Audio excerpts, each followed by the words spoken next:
BigTruDat, Late Bloomers podcast. Man,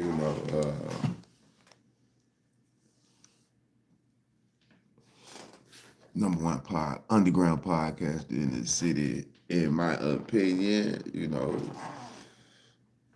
Let y'all get in here. Hopefully everybody been moving.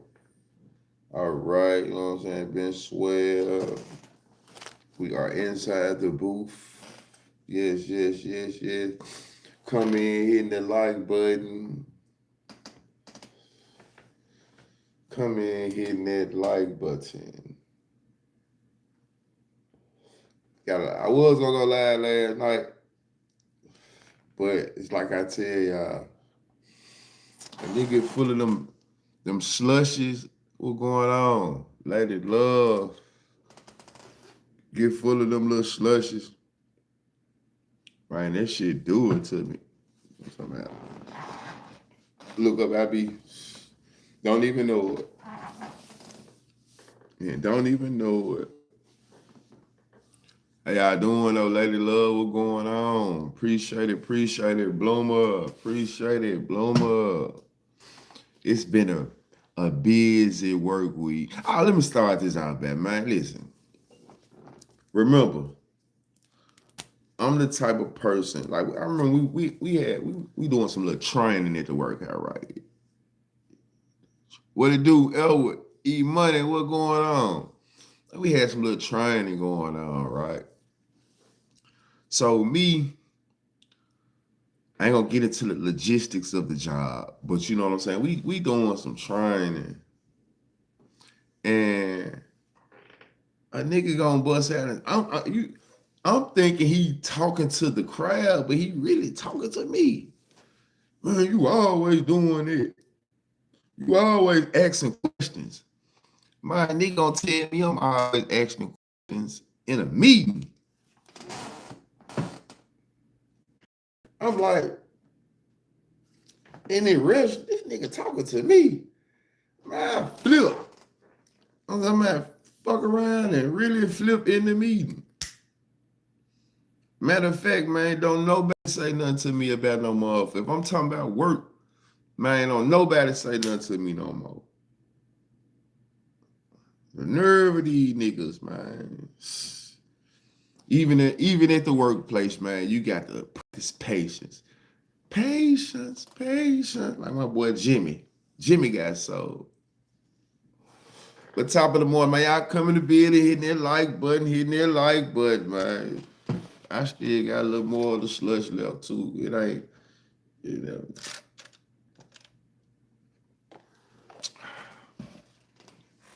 Come in, hitting that like button though. We're gonna go in with some light right now. I woke up I seen Druski.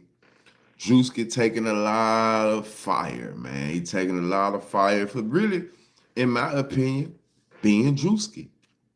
But it just depends on the nature of things. So this one, people are saying that he maybe went too far, and they talking about canceling Druski, and you lost your uncle. They found my god brother dead on Wednesday. Man, condolences. Definitely lost my uncle. Shit. We lose a family member back to back. Like I tell everybody, I done lost from December probably to now. I probably lost 10 family members. Well, from last year to now, I probably lost 10 family members though. What going on, man? Y'all come in hitting the like button, but we running content right now, man. We doing reactions, and that's what's going on. So right now we're gonna kick it off with this one. Charlie Clerk, wife. They saying that rest in peace to Charlie Kirk. And they saying that Druski may have went too far with this skit. So man, we gonna get into it, man. Some of y'all Druski fans out here, y'all let's get into it. Because Druski is getting absolutely cooked right now on the internet. And I ain't gonna lie, this one is messy. Like, this ain't your regular ha-ha viral skit. This is one of those moments where people are saying, nah, bro, you went too far. So Druski's dropped some new skits, and the title basically playing on how conservative women act in America. Get on your feet!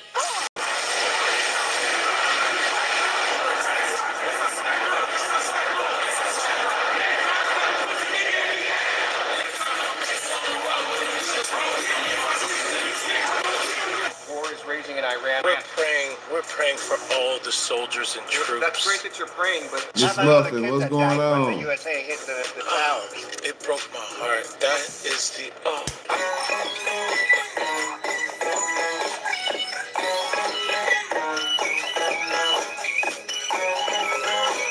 In what ways have you grown closer to Nah, Jesus? I ain't heard I about serve a that. righteous God.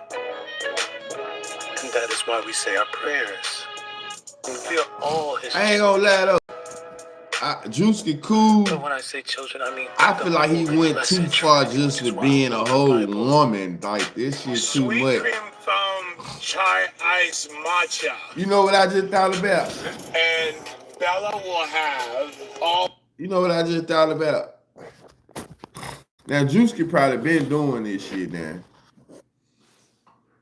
But I think a nigga, when a man get comfortable wearing these women clothes, Druski might done took that oath. Druski done took that oath. We laughing and all that old shit, but Druski might done took that oath. This giving me, you know, it's funny, I guess. This shit giving me Tyler Perry vibes though, man. You know what I'm saying? You a big 300-pound ass man, just like a woman, man. Man, hell no. Stop it. Yeah, he went too far. Fuck it. Damn right. Counsel Druski. Fuck it. I'm with him on this one. Counsel him. Organic caca. Yeah, I ain't gonna lie. Fuck that. Yes, Counsel everything Druski. organic. I'm with him now. Yeah, you big zest monster. Yeah, get his ass out of here. Yeah, y'all. Yeah, it's time to counsel him. Getting beside himself. Imagine being able to build an app with your name on it, just by thinking about it. Yeah. Meet This ain't nothing I can have my kid a watch. complete AI. Good shit. Hold on. This is the work computer though, so I can't do it. They been saying that true. You know he was up on the Birdman, did it. Especially all white. I ain't know that. I you know, if you think about it, E-Money, I really don't talk about Druski. I'm gonna tell y'all who hit me with this topic though. Miss Muffin gave me this topic. Miss Muffin sent me this topic, and I definitely appreciate it though.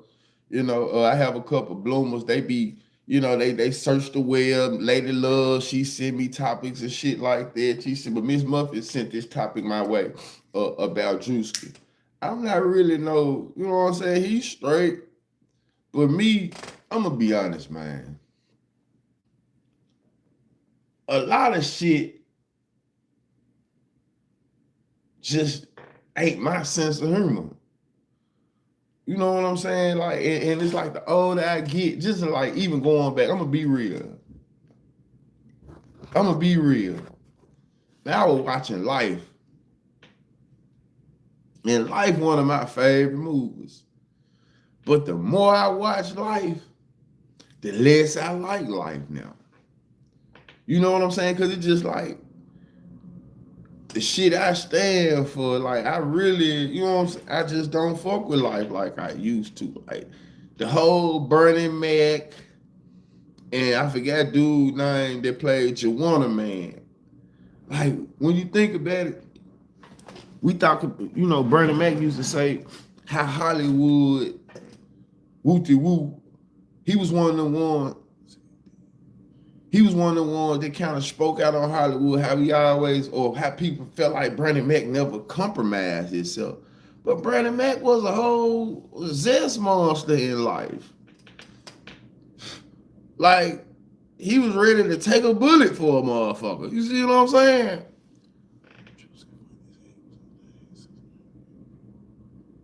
Yeah, see what I'm saying? He got some sense of humor to him, bro. But it's just like you said, some of the shit I done seen on, bro, and like this.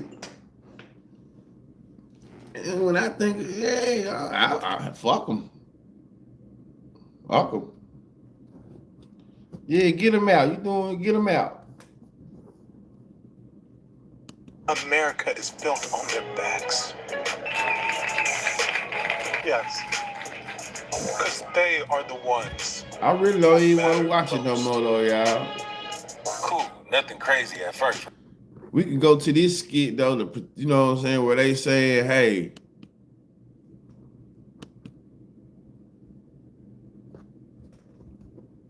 Put out. this jump right here.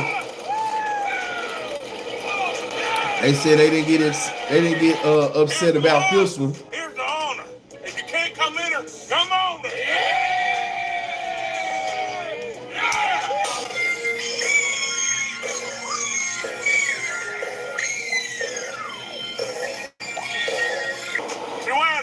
Man, anytime a nigga sit down, man, it took that nigga a day to put this shit together. So anytime you sit down and you want to put some shit on like that, go through the wig, that much makeup, lips, all that shit fruity, man. You for what a nigga talking about. You funny without that. You folks going for the wow factor.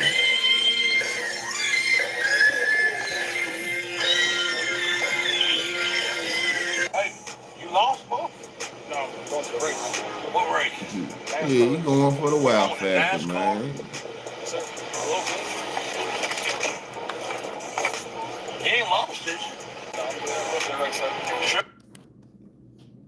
So, but going back to it, I don't think it ain't enough I don't think they gonna counsel Druski per se. I don't see them counseling Druski. But you know, like E-Money said, some of this shit can be distasteful. And as I'm looking at it in real time, it's like, I really ain't I ain't supporting no niggas who walk around doing shit like that. You know what I'm saying? Just in real time. So that's what I gotta say about Druski. That's all I got to say about that, man. Memphis Dea Documentary. Who all paid attention to it? Who all watched it? Who all seen it? I had a member hit me up and ask me about it. Asked me did I check it out, and I hadn't heard nothing about it. I thought I did, but truth be told, Vlad had dropped the story first. So I watched, you know how you be watching something, but you might be doing something else. So I had the laptop going, and I might have was fucking off on the game. So I was kind of, okay, I heard some little shit. I really was listening to, waiting until he got to the Craig Pettis point, but it didn't get to it when I was watching Vlad. So I turned it off, actually. So I actually did hear a little bit about the story. It was based on, they was doing a drug thing on Skinny Pimp. You know what I'm saying? The rapper Skinny Pimp. So back in the 90s, you know, Skinny Pimp was a big time drug dealer. And he had an operation going on. You know what I'm saying? I'm going to say this. I listened to the story. It was cool. You know how we do a lot of us. I don't know about y'all, but me. Sometimes we go straight to the comments, though. So as I'm watching the story, when I did go back and check it out, I'm looking at it, but I'm actually reading the comments also, right? Just to get a feel for it. And, you know, some people thought the story was, you know, like, people like content. That's all I'm saying. People like content. So a lot of people like, yeah, you need to keep this shit going, keep it going, keep it going. But I could tell, listening to the police, you know, he still got that code and blue. He telling it from a police standpoint, you know what I'm saying? And the omitting of names, and I feel like it was decent. It was decent, but it could have been better. You know what I'm saying? Like, it was decent, but it could have been better. I'll play a little bit of really.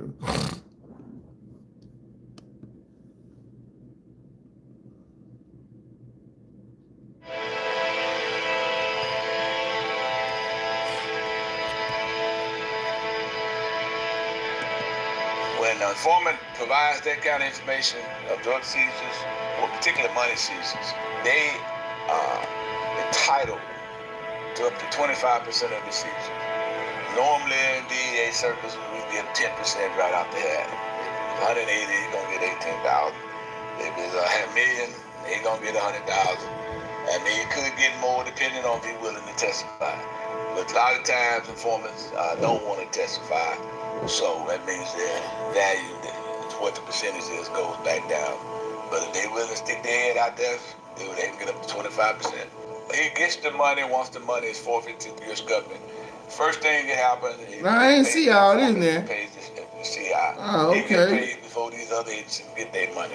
Because without him, we wouldn't even got that far. Oh, a snitch get paid first. I mean, if I had it, okay, then Vlad strike. Come on, Vlad gonna strike first. One thing about Vlad, we call him the coach of vote. Vlad gonna get your ass on there first, though, man.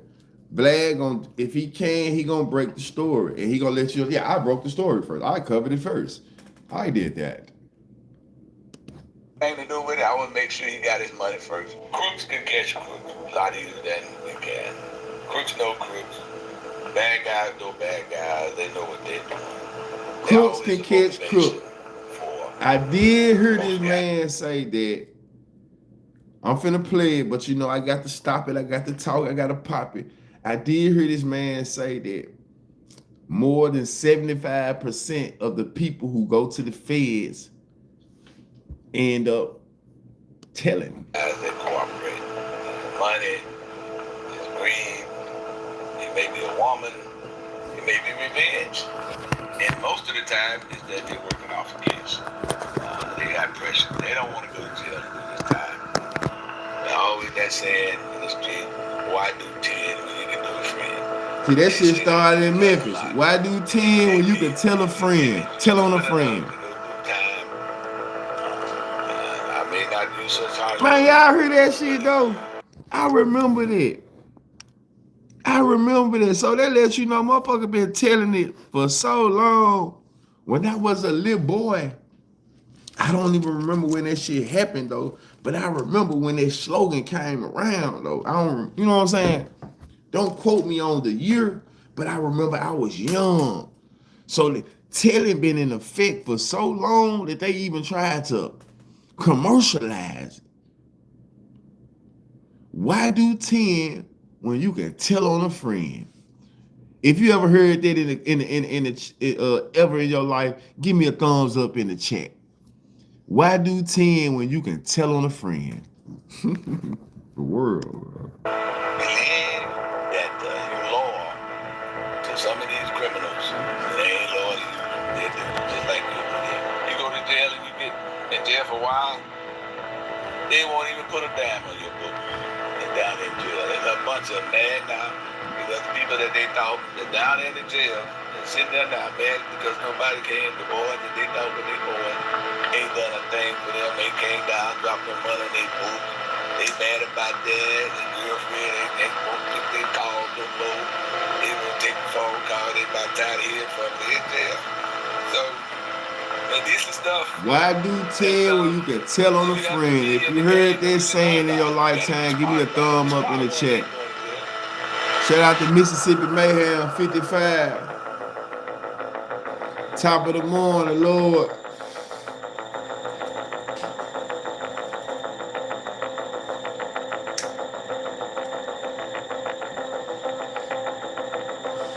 Man, y'all make sure y'all go check out this docu-series, though, man. It's giving you a life. This part 1, episode 2. I miss. Good evening, good evening. This is your host, the Gladiator, bringing to you another good story of DEA legends. This case, very interesting. It's going to be a very interesting one. It involves a well-known drug dealer in Memphis, a guy by the name of Skinny Pimp, Darren Reese. They call him Skinny Pimp. That's what he was known in the streets. Darren Reese. This all happened. I don't even know. I don't even think that's the rapper Skinny Pimp. That don't look like the rapper. Darren Reese, aka Skinny Pimp. I was the lead DEA investigator on the case. I worked with, I had partners, Bob Wright, he was with the FBI, and Brad White. Oh, who the hell that Skinny Pimp is? Agent also. So in these kind of big cases, you normally have multi-agencies working them together. Man, you know, Vlad gonna milk the shit out of interview, man. Well, at that time, probably was the biggest drug dealer around in Memphis at that time, around the late mid-90s. There's him. Man, that don't look like him, though, Pete. Out of Miami, Florida. And I'm going to jump ahead on Skinny because we did end up doing a wire intercept. And I spoke about this earlier, how about wire intercept. That don't look like Skinny, man. Which is a very extreme way of catching criminals. When you do Title III wiretap, it involves a whole but lot. Then again, when I'm thinking about it, it's sleep. It might have been him, though. You know what I'm saying? I'm thinking about it in my mind. This particular episode going to involve the guy. I don't know. And Carl. He chubby now for sure. So that's what I'm trying to think. He chubby when he had the little ponytail and shit. But I will say, I'm trying to at picture the end him. Of the Skinny case, we seized 25 kilograms of cocaine. And once we seized them, we found the drugs packaged in a very, very unique way. Skinny's cocaine packaged in planks. Kilos was contained in packages was about 2.5 foot long plank and about 3 inches wide. And inside of this plastic container, it had 3 packages in it. And the packages were a 1/4 kilo each. This whole plank was not a full kilo. It was like 3/4 kilo plank. This is what Skinny was getting. He was getting drugs somewhere. And if I had to guess, I would say this drugs was coming from overseas somewhere. Looked like these planks were hidden in the bottom of a ship, somehow secreted in maybe a ship. Maybe it looked like planks somewhere or hidden inside of planks. And I remember at that time, I remember reading about a seizure and talking to some agents in Miami about they was getting a lot of drugs coming in, hidden inside of planks, just hidden inside, secreted inside of planks. Looked like real wood, but the smugglers were hiding them inside of planks. And the first time I had actually seen it was during the end of the Skinny case when we arrested it. This courier who traveling from Miami brought the dope up here to Memphis, and we ended up seizing the vehicle, finding a secret compartment, and upon finding the compartment hidden inside this vehicle, we found 25 total kilograms of cocaine, all within all of these planks. And again, remember, this was very unique. It was quite that was creative right there for back in the day, for sure. Yeah. Like they said, smugglers and drug traffickers, boy, them boys get creative with some motherfuckers. Shortly after we had taken and seized the drugs from the Skinny case, and we was trying to wrap it up, I received a call from a police officer. One of the police officers from OCU called me and said that they was at a house where a robbery had occurred. The officers had made the scene, and when they got there, they had found some drugs in some planks that looked like the ones we had seen some Skinny earlier. And myself and Bob Wright made the scene, and one of the OCU guys, I can't forget this guy's name, but we made the scene at that location.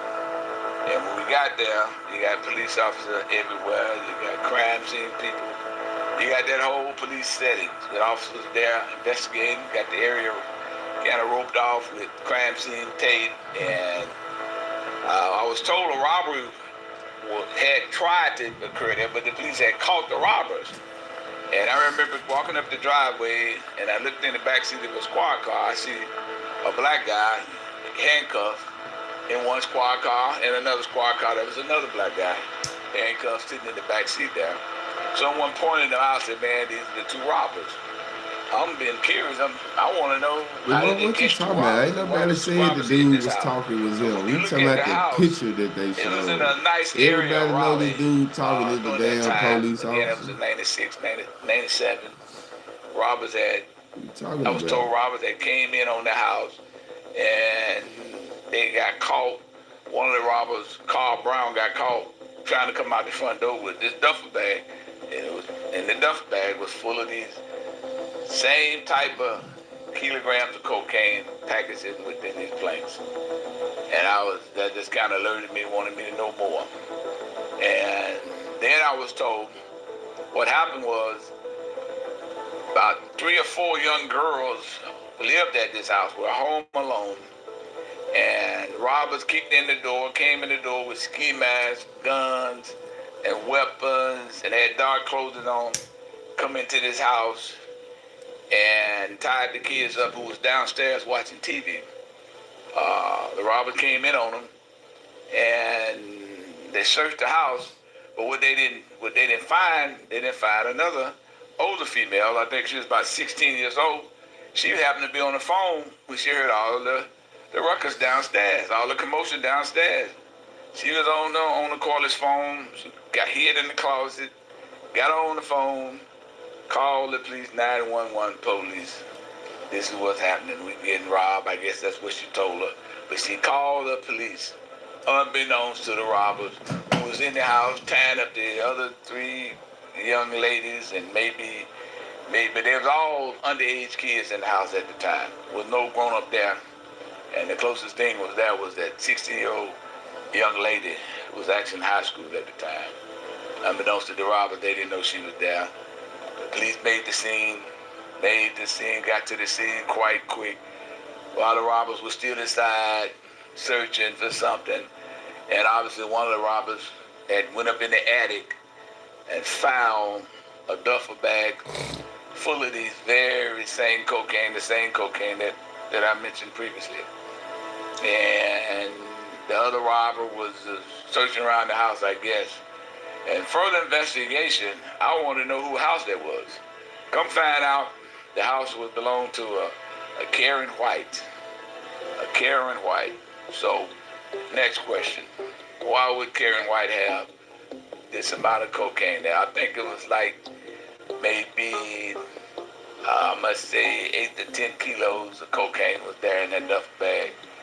So we want to know what's the connection with this cocaine that we found, the police had found there, versus the same cocaine that we had caught with Skinny earlier. So further investigation revealed from an informant that Karen White, while I was there, she never made the scene there. And that was real suspicious. Here kids got robbed. I'm sure somebody done called her. You would think mom would be there at the house, but we never could get. She didn't show up while I was there. And, that definitely is suspicious when you got kids and the parent won't show back up at the house. It just kind of made things more suspicious to me. So, as we was going, trying to figure out what was going on, the police secured the scene, took the drugs, locked up these 2 fellas, Carl Brown, and the other one was a Carl Scruggs. I was thinking about a Curl and White. When a nigga tried to play that, run that motherfucking game on me in jail, man, I had to score a nigga up right there. See this name on visitation. So Bob and I got really looking into this, and we wanted to talk to Karen White, but we couldn't really get a hold of her. But an informant called and said, hey, the girl Karen White, that's Renard. That's Nardo. His name was Renard Rice. That's his girlfriend. That dope was found at. Yeah, man, I need to talk to her. This is how things happen. Oh, when something like that happens, you got people who knows what's going on. You give you a phone call, because they always do. They want to let you know, just in case you don't know what's going on. So this is Karen White, is Renard's wife's girlfriend. Renard live in Fraser, and see, you tell each other like an old man, though, y'all. That's why I say it's cool. The other woman You just tell it like an old man, like you want. Finally, we get a hold of Karen. Want to talk to Karen. Then this happened. Karen did come talk to us. Then this happened. Karen, why would this amount of kilos be found in your house? Man, y'all gotta go check this shit out. You gotta expect that. You gotta expect people to not just fess up right away. You gotta have to get it out of. Okay, so Karen, you know Renard Rice? Yeah, I know Renard, yeah. What's your relationship? She don't want to say it, but I ain't gonna lie to you, y'all. I can't. He could have had the key to my house. He ain't gonna be able to watch these whole motherfucker though. Did you have any knowledge of him hiding drugs in your attic? No. Because that's where the drugs were originally found from. No, but he had a key. He comes on my house sometimes when I'm not there. This shit'll be 10 hours. That's the kind of information you know you're gonna get. You know, people don't ever say had his He trying to forget names and not say this, protect the interests of the police and nodding off. And yeah, I know he a drug dealer, but I never see him with no dope.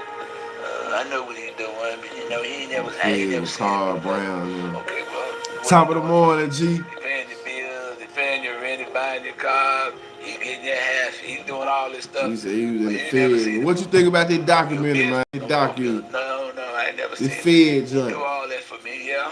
But I don't know anything about him selling dope. I don't know what to think about it. All the time, particularly from females. I never see him do anything like that. But yeah, we on the right track here. See, we know we're gonna get to the end of the bottom of this. So, Karen, how long you been knowing this guy? Nigga put me to sleep, you know though. Skinny Pimp? Yeah, she know who he is. Yeah. I remember the time was at the house. We did look around the house, and you could see photographs, of Renard and her at some party, along with Skinny, and so she know what's going on with these guys, because these guys would be at some party, all. I appreciate y'all tuning in this morning, though, she man. Might be on his arm or all of that, or she's somewhere in the picture somehow. Is that the rapper Skinny Pimp? Is what I'm asking. So it might be him. How did these robbers decide to come to this particular house? It gotta be him. It's crazy because I know everybody, even Uncle Skinny Pimp, Lemon Rollo. Hell no. I knew that wasn't him, man. I knew that wasn't him. It look like that nigga, man.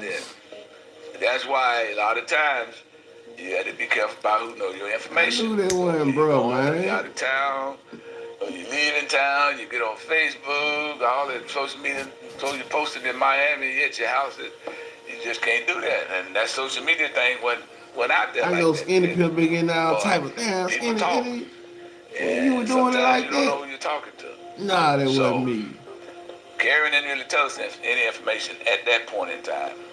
So, let's go talk to Carl from Hollywood. The real, okay. The real Brick Mind. So, our prosecutor at the time on the Skinny Pimp case was Thomas Parker. His name, Thomas Parker.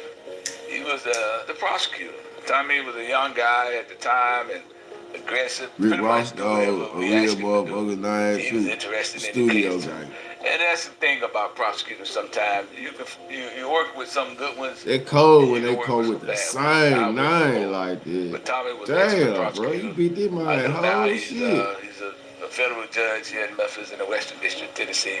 But I must say he was an aggressive prosecutor during the time. It's already, so we had Skinny Pimp the hustler. He said, fuck it, I'm Skinny Pimp the rapper. Go.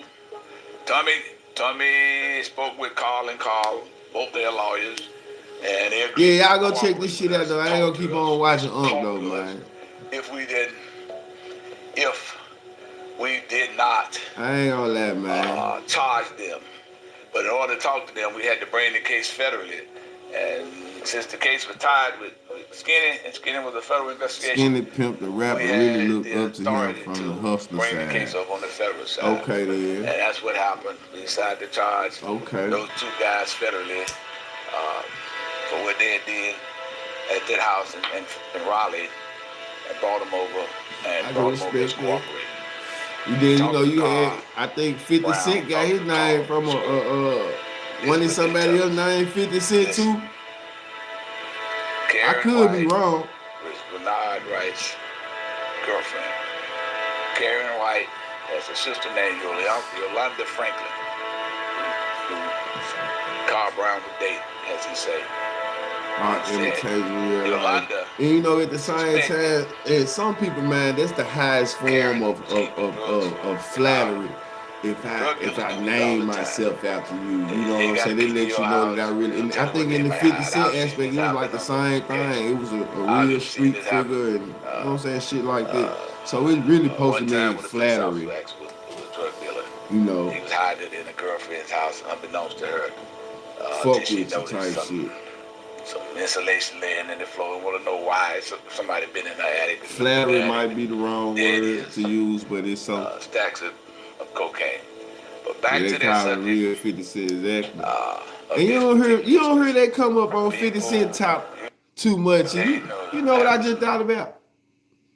50 Cent actually, a lot of stuff that a lot of people, like the shit with Ja Rule, he was singing. Motherfuckers said 50 Cent knocked Ja Rule out the box, then he started singing. Like a lot of shit that people get other people flack for, they don't get 50 Cent flack for just being real, though. Like 50 Cent took a deep old nigga, Rick Ross, the real Rick Ross, yeah. So it's instances where this shit happened. It's just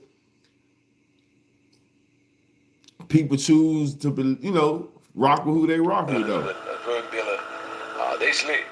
A lot of them are. You're gonna just be a tool. Facts. Yeah, they're gonna take care of you. But they're doing this for a reason. And so, Carl said, hey, Yolanda. I'm gonna give him about 2 more minutes, though, y'all. She knew she wasn't there, but the kids was there. The older daughter. I had another little documentary I was watching. Her car had been trying to yearn to drive. You know how young teenagers are. They all want to drive. She said, Yolanda stopped by purposely and said, you want to drive my car to the store? You just went up to the store. And that's all you need. That's all where you need to go. And don't go nowhere else. And you can let your brothers and sisters ride with you. You got her with his eyes closed. Go up there and come back. Of course, our teenagers are they low-key famous and don't trademark that name. And while the teenagers left the house, went to the store, Yolanda looked around the house, looked in the attic, and there it was. A kilo duffel bags of cocaine. This is according to Carl Brown now, because he's cooperating at that point. Both of them calling. Cause you know why, bro? So a nigga don't be thinking niggas just that bold. This is how they how really how weird that is, especially when you in the streets. Like back in my generation, bro, we used to really believe in being competitive. Like coming up with your own shit. And I already took it. And I ain't gonna lie, bro. When I went to jail and I started seeing how shit go, I noticed that it was cool for people to bite styles, and I could never. Maybe that's the reason. I ain't gonna lie. I feel like that's the reason that I never followed the trend. Like I feel like I was ahead of my time, and I went to jail, but I never. So it would have worked out. But what I'm saying is I never wanted to do shit that everybody else was doing. I was trying to be so original. But if I would have got on the wave and did some of them little songs and just, shit probably would have been a little better too. Originality increases your personality. For sure. But when you trying to get in it entertainment, they don't give a fuck about originality. They care about copycat. Cause I remember you had that Panda nigga when he came out. They were saying he sounded like this person, he sounded like that person, but they didn't give a fuck because the song had took the fuck off. You know what I'm saying? He took off. So I'm like, damn, this is really the game. And then if you think about it, you had NBA Youngboy, then you had Jada Youngin. Niggas started coming and they didn't give a fuck that they were sounding just like you. Like, bro, I'm finna do you better than you. Your shit worked. And I was like, damn, the game's scary now. This what going on? Like, you didn't have too many J. Coles and niggas who were just Kendrick Lamar. Like, those are the people who just set themselves aside, the Waynes and shit. But then it was like the next wave was, man, I'm finna do exactly what you doing because your shit working. You create the idea and they still and push it to the top. Okay, I can go with it. This drugs was there at that location, at that house. Somebody had spotted it for him, told them where the drugs were in that house. Dr. Dre was and West Coast Carl and East Coast. And Carl Scruggs got together and planned to go get this drug. And Carl the whole purpose was Scruggs to get this drug to make money. And at that time, I would imagine this amount of dope probably would have sold on the streets, man, for about $200,000 or something like that. When you think about the number of kilos, they probably could have profited $200,000 just to run in on some kids and take the dope. But they didn't realize that that young lady was upstairs on the phone. She dialed 911. That's what got them. And it's how sometimes how things kind of play out. So after Carl tells us this story, rather interesting story. You know, you love to kind of crack a case and get to the bottom of it. Oh, right. And that's what we did. Check. So now where we go? We go to Yolanda. Yolanda, try to talk to her. Found this shit. You know me, man. She don't want to talk. She lawyered up. And lawyered up means she didn't have nothing to say to us. She wanted to speak to her attorney. She didn't want to talk. But we know.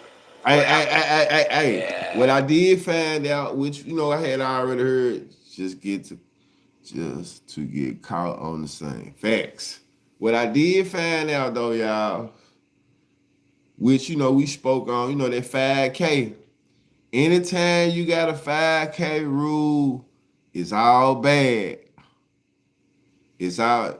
Dr. Dre stole his name from Ed Lover. Dr. Dre, facts now. Anytime somebody tell me about a 5K rule, it's all bad, man. It's a DEA agent, man, saying a 5K mean your ass is cooperating. So don't let nobody tell you different, man. The 5K rule, 5K1. 5K1. I just call it 5K rule. Yeah, 5K1. The ass is cooperating, man. Ain't no way around it. Your ass is cooperating. We don't want to talk about it. We go back to Karen. And Rule 35. We don't want to talk about it. Give us a little more information. She don't ever 5K1. Like she needs Rule to. 35. Because a lot of times, your ass if cooperating. you come clean, no, we don't want to hear about your lawyer did this. Your ass is cooperating. That prosecutors, man, tend to go easy on females. Most of them do. They may have got a cooperation. Not true. Dr. Dre was part of this Supreme thing. She kind of made it a little difficult for us to do that. Bad people. And so now we got Carl. They cooperate.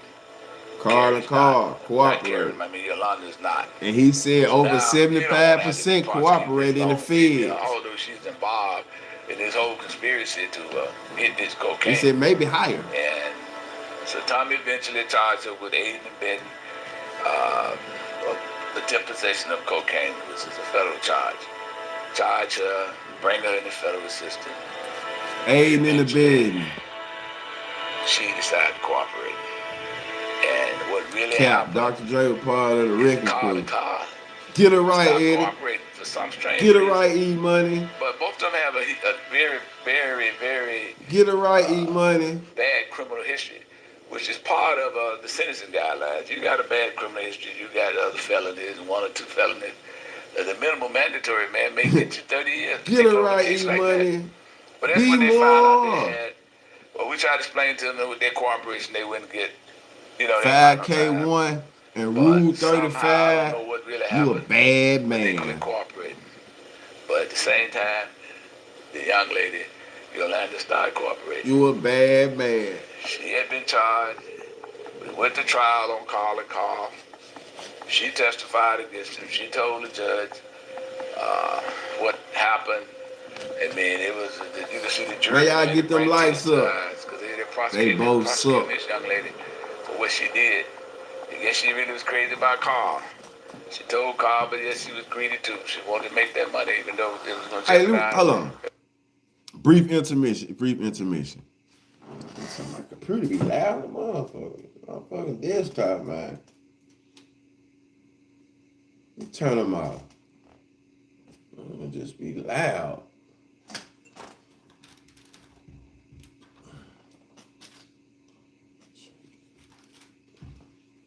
So, let me ask y'all a little brief intermission. I put in the thumbnail, man. It was a 14, I could be wrong, 14 to 15-year-old robbed and actually killed over a pair of jeans in Memphis.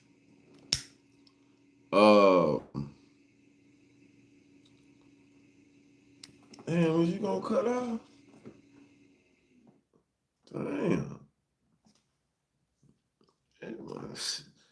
Damn, sound like it's the first computer.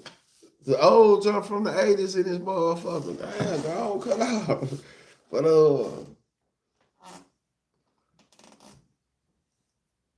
it said I'm not just too familiar with the story, but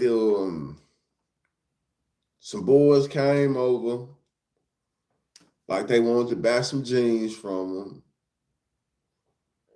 They was already acting a little weird.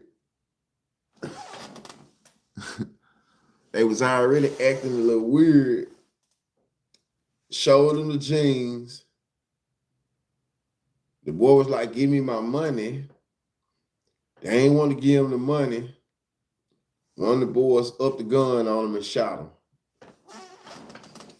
Little boy was in the hospital. They thought he was gonna be straight. They say he was walking around after he got shot trying to clean up the blood. You know what I'm saying? He told his people he was gonna be straight. He was still talking, but when he got to the hospital, he died.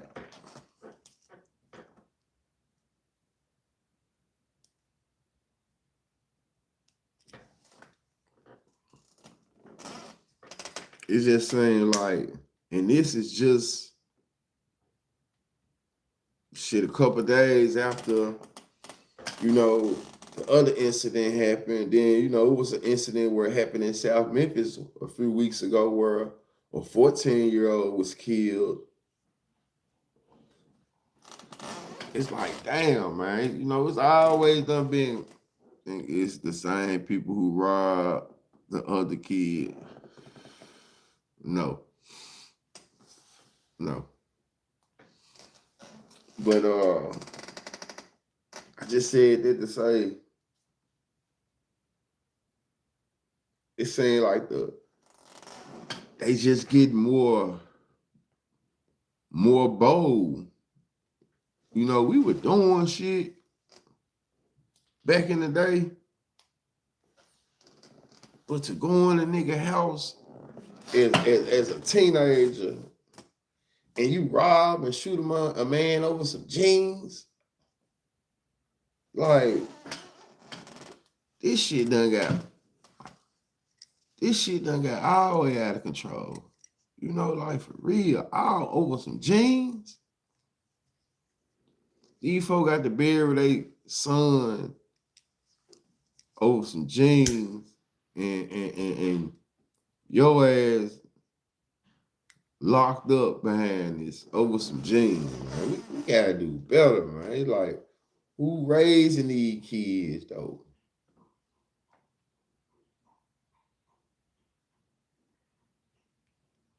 Y'all here rocking? Loud as hell drinking water.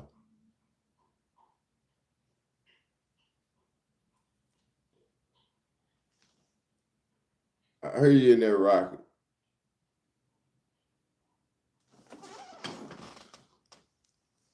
yeah, man, the kids getting more bold with they crimes. Like I said, man, it's hard to say who raised them. If anybody raised them, when you just doing shit like that, no respect for nobody, no what they say, no regards for human life, like over some genes. And it had to be premeditated, sorry to say. Well, who goes over? I mean, not ain't gonna say premeditated. I don't know. It's crazy, really, though. I don't know. I don't even know what these young niggas thinking about no more. I ain't gonna say it premeditated, but I'm just saying it's cold-blooded, though. In your mind, you knew you was gonna rob him, I guess. Shit. Cause it came. I don't even know what you're thinking about. That's what I'm saying. It's hard to even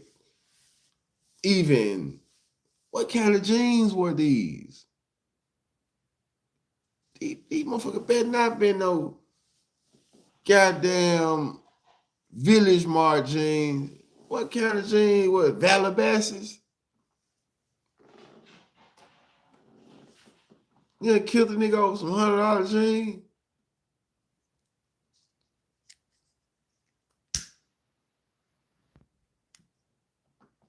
The mindset fucked up now, though. Bro, you in jail for some of the dumbest shit ever. About you finna go to jail and you finna have to tell a nigga some more shit. You in jail for something else, bro. You don't even need to talk about this shit. You dumb as hell.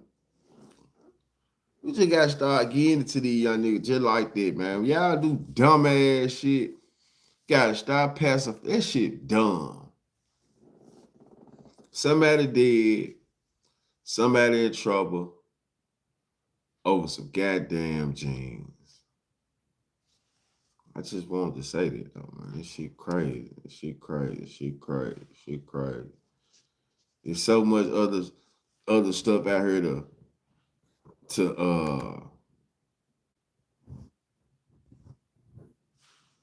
live for. You know what I'm saying? You could have went in the store and ran out with the goddamn jeans. Just being real. You supposed to start boosting, goddamn it. Before you do that, you go in a man's house and rob him for his jeans or try to kill him for his jeans. Ain't nobody talking to y'all. Ain't nobody. Can't be, man. Motherfuckers just being born and got to be jumping off the porch. Got to.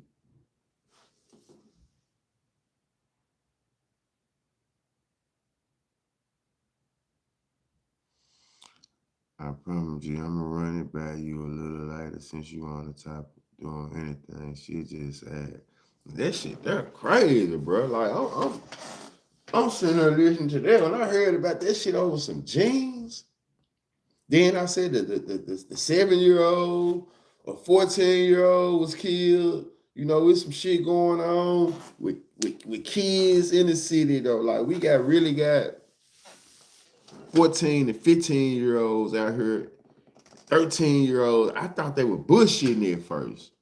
But, you know, it's really this age group out here that's, you know, playing with guns now. And not only playing with guns, they putting them motherfuckers to work. The average 14-year-old ain't the average 14-year-old, though, you know, in some of these cities. And I see, not in Memphis now, I was kind of, I don't hang around young niggas like that. You see what I'm saying? So I ain't just knowing that the young niggas that's 14 and 15 out here just, you know, really, I know they doing shit, but I ain't know they were doing shit, though. You see what I'm saying? But now I see you really got the, you know, these niggas off the porch. They off the porch out here though. So.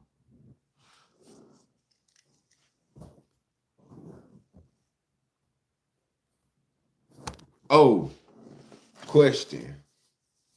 Tank versus Tyrese. Who won their verses? Tank versus Tyrese. Who won the verses, in your opinion?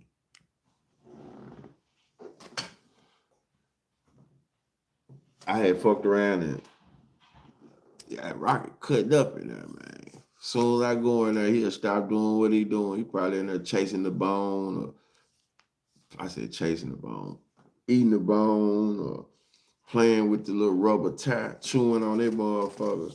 But as soon as I go in there, he'll stop. He'll stop.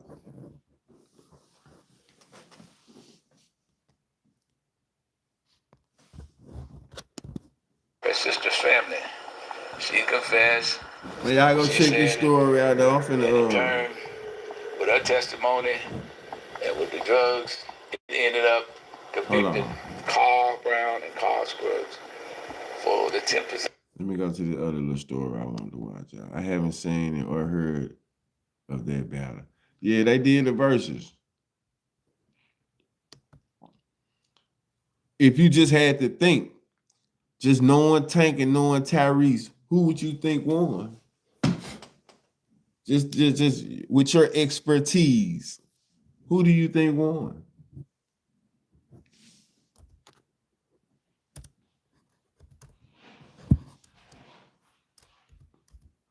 I hear you, Rocky.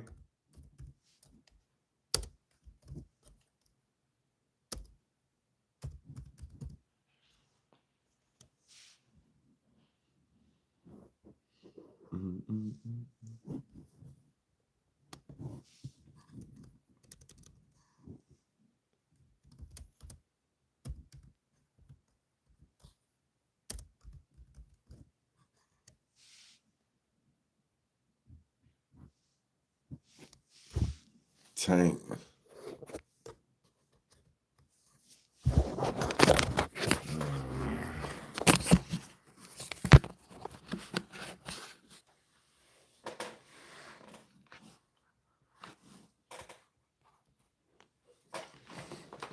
One second with some more.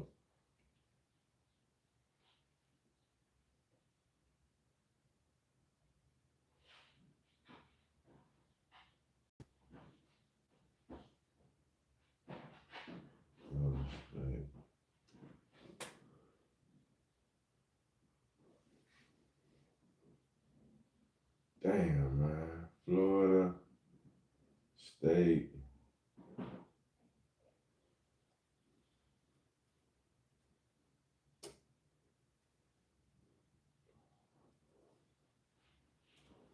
Damn, I'm trying to find this.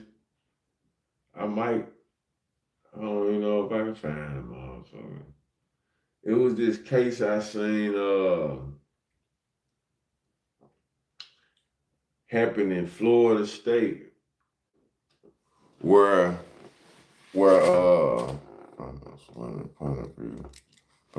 okay then. Well, it was this case though that happened in Florida State where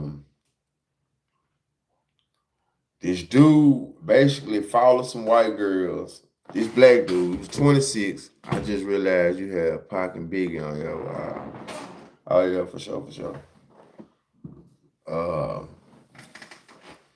This dude who was 26, I need to find it. He followed some white girls into their dorm room and allegedly forced one of the white girls to do, acts against her will. And then you see him running out the building. So I was gonna play that case and ask y'all what y'all thought about it. You know what I'm saying? But it's not popping up in my story. Not story with my history. But it was just something to talk about. Let me see, something to talk about. I feel like it was a. Let me see.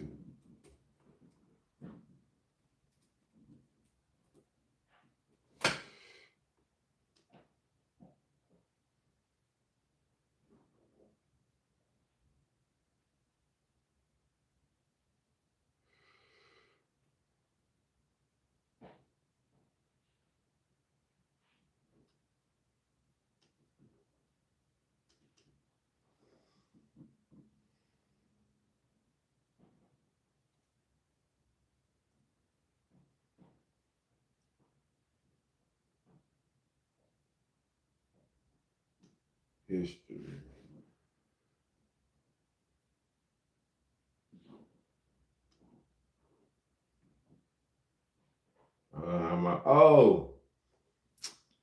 What do y'all think? Man, it's a lot of shit that done went on, man. Who seen the disagreement? Did you catch the stream that shared it? Nah. What y'all think about the issue between Stephen A and Cam Newton, or the conversation between Whitlock and Cam Newton? I feel like they had a decent sit down, man time, and Stephen A name came up, and Jason Whitlock gave him his take on Stephen A. Basically, why he didn't care for Stephen A. And Stephen A. felt like Cam Newton should have questioned him more. Basically, what I feel is, though, Stephen A. felt like him and Cam Newton was closer than they really are. Cam Newton seen Stephen A. as just somebody cordial with. But Stephen A., I guess, felt like, nigga, I done got you this check at ESPN, and I feel like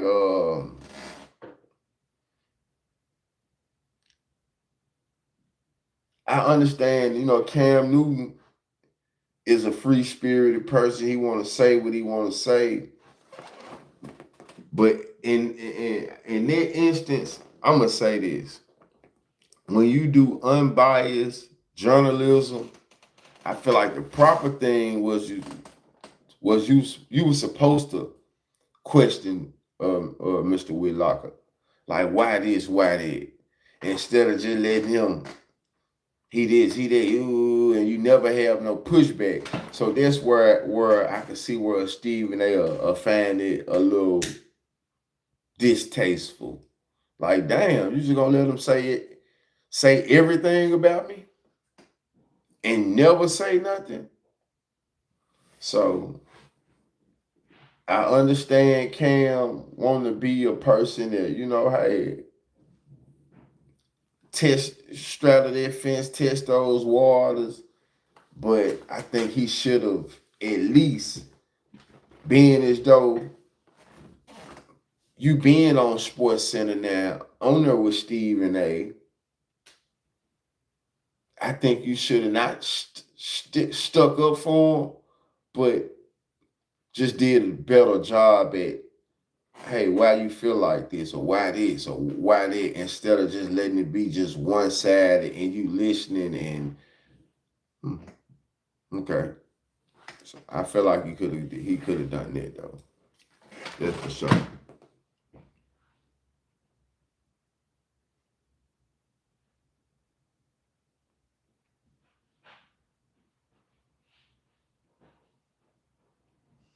Have any of y'all been watching the documentary series of DMX ex-wife and his kids? Good shit. Good shit.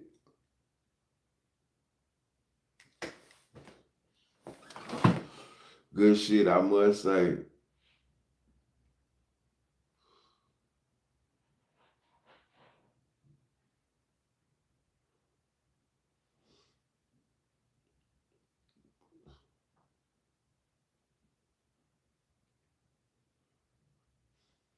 Oh, y'all, I might find it. Hold on, I might find it. Here you go. I found it.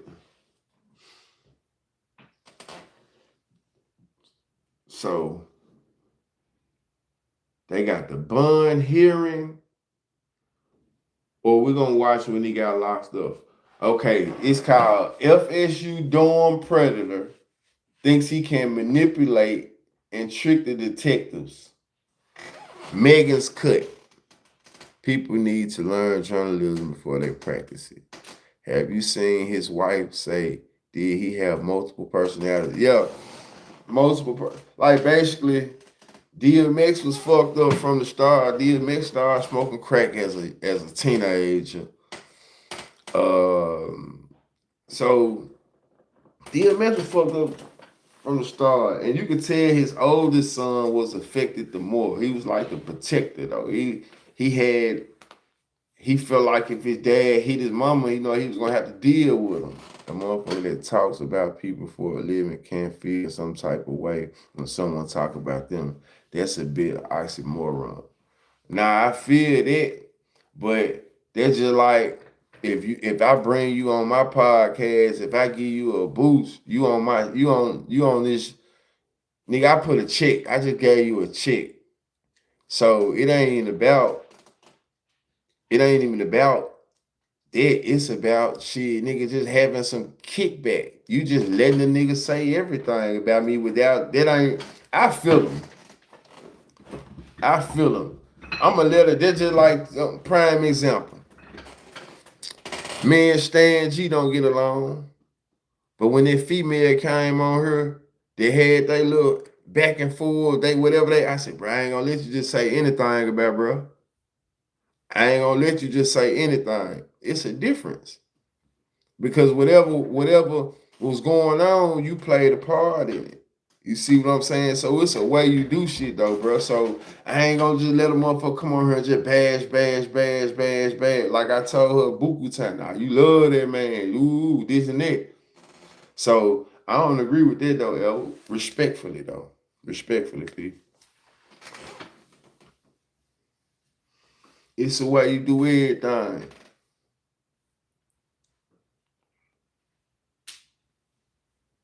So now you expecting, especially if I just put a check on her, you on ESPN now or Sports Center because of me. And okay, you go have a nigga on my show, on your show that you know don't have nothing but bad to say about me. First of all, Jason Whitlock don't have nothing but bad energy for Stephen A. So if you're gonna bring him on your podcast, and he brought him on the podcast, because Jason Whitlock has issues with Cam Newton as well. So once they, went at it about theirs, it transitioned towards Stephen A. So just like Cam Newton had pushback for some of the shit that Jason had for him, the question that he had for Cam Newton that he didn't agree with, Stephen A wasn't there to stick up for himself. So all of the shit that he had to say, but he should have addressed some of it though.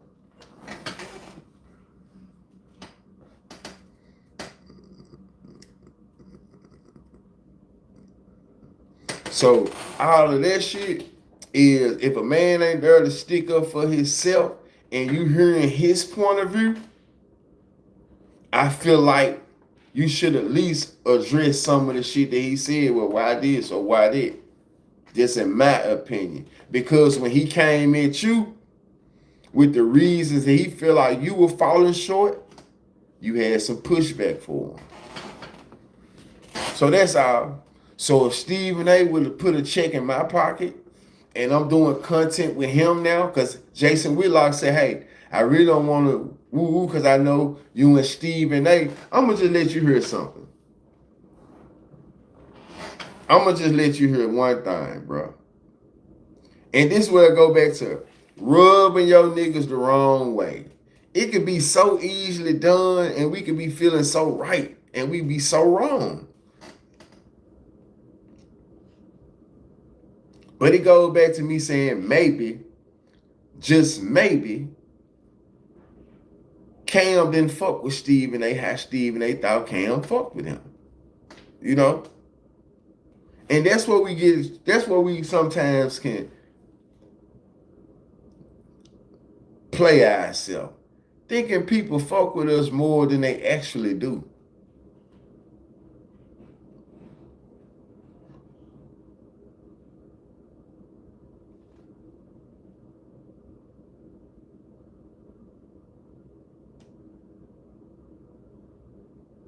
There's nothing like dining benefits at over 10,000 Resi restaurants.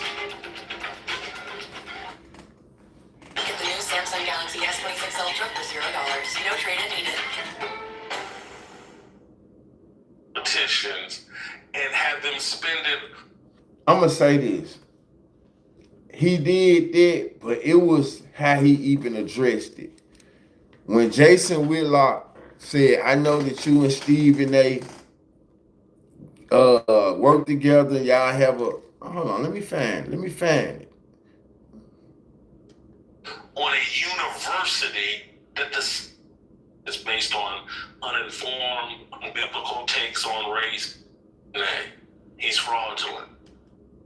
Previous, 15 years ago, it was far more tolerant of truth. Gotta be respectful. You work with Stephen A. And so this has I don't want to listen. Look, you said you're gonna keep it in a buck. A thousand. Keep it in $1,000 now. And then So listen. Do you ever wonder why you're in the universe doesn't end? In other words, a journalist is still a person. So when a person speaks on people in personal opinion, other people have the same right to speak on their personal opinion. And that ain't what we saying. That ain't what I'm saying. I don't give a fuck what you saying about me. But if you being interviewed and the person that interviewed you fuck with me, then nigga ask him some questions. Don't just let him say anything about me. That's all Stephen A saying. You work with me. I just got you a check. You brought him on your show. He's saying, and you already know that this nigga that you brought on your show don't fuck with me at all. So the fact that you brought him on your show, already some bullshit. I hear you. But you work with me, but you brought a op of mine on your show. That's bullshit. That ain't what I hear you. So okay, you did that. Then the nigga come on your show and say all type of shit about me, and you don't even have no pushback.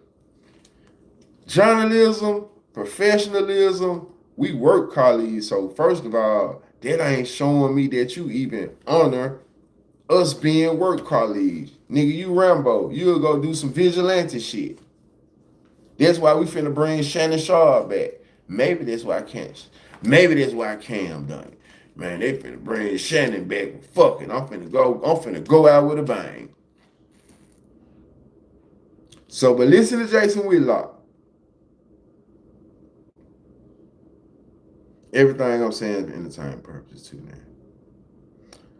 Jason said, I'm trying to be respectful. Was not on the same page. Like he said, I'm trying to be respectful because you work with him. And Cam said, you said you was gonna keep it a buck. at the end of the day, I'm cordial with Stephen A. Smith just like I'm cordial with anybody else. I'm cordial with Stephen A. Smith just like I'm cordial with anybody else. So when you cordial with a person, what does that say? I'm just cordial. It's not no real relationship. We cordial. It's plenty of people I'm cordial with. I don't necessarily gotta fuck with. I'm cordial for this check.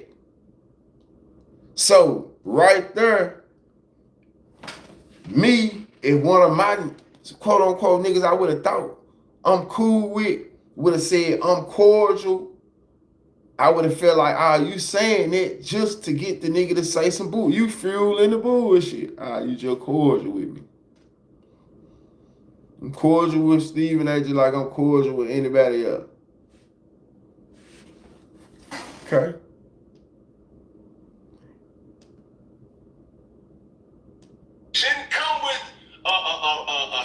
answer prefaced with it, and it's not to say that I'm about to say, hey, I got you. No, it's just a simple question. Your words, your statement. What is it up with you and Stephen A? I've done the homework on Stephen A. He's fraudulent. He's lying about his college basketball career. He's admitted he's lying about it. I don't even, that's your opinion. I don't feel like cordial mean I'm even cool with a motherfucker. Cordial mean I can speak. What's up? You straight. Cool is too big of a term to me.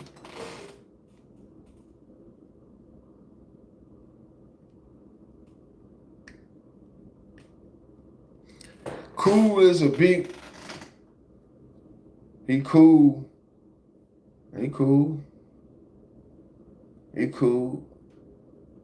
Cool and cordial, I think, different in my book. He cool. I'll be cordial with a cool nigga though. But at the same time, I feel like cool and cordial is different. I just put a check in your pocket.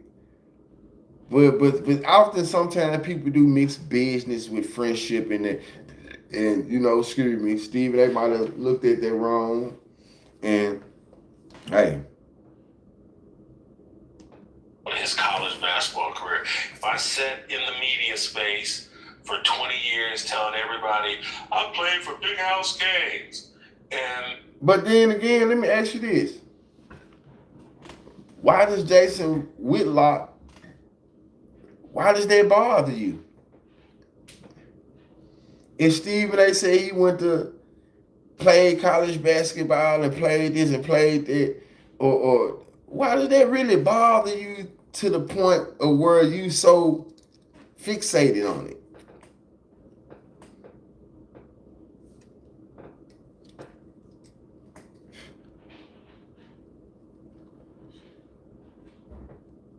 That's how I'm wondering. Like, sometimes we be worried about the wrong shit. You know, like for real, like sometimes we be worried about the wrong shit. I heard him come on here and say he was a mediocre mid-major college football player. Everybody have a story. If Stephen A. said, gave a bullshit basketball story, woo, and you, all right, man. Like, we be worried about the wrong shit, man. That's the reason, like motherfuckers be saying, as a black man and did this and that. Is that a real reason to be, man, on a smear campaign about it? I be feeling like sometimes as a journalist or journalism, like sometimes, you know, motherfuckers gonna attack the person who having the success that they feel like, you know, they should have.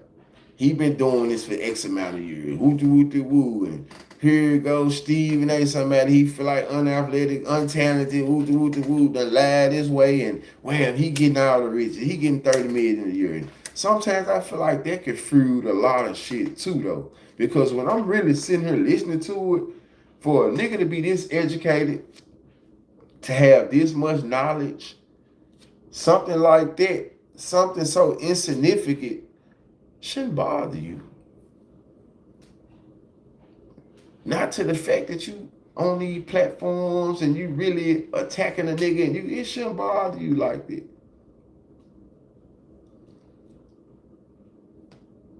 At the end of the day, it's attaching your name to Stephen A's and shit like that, man. You know, if you can't get it one way, you're going to get it another.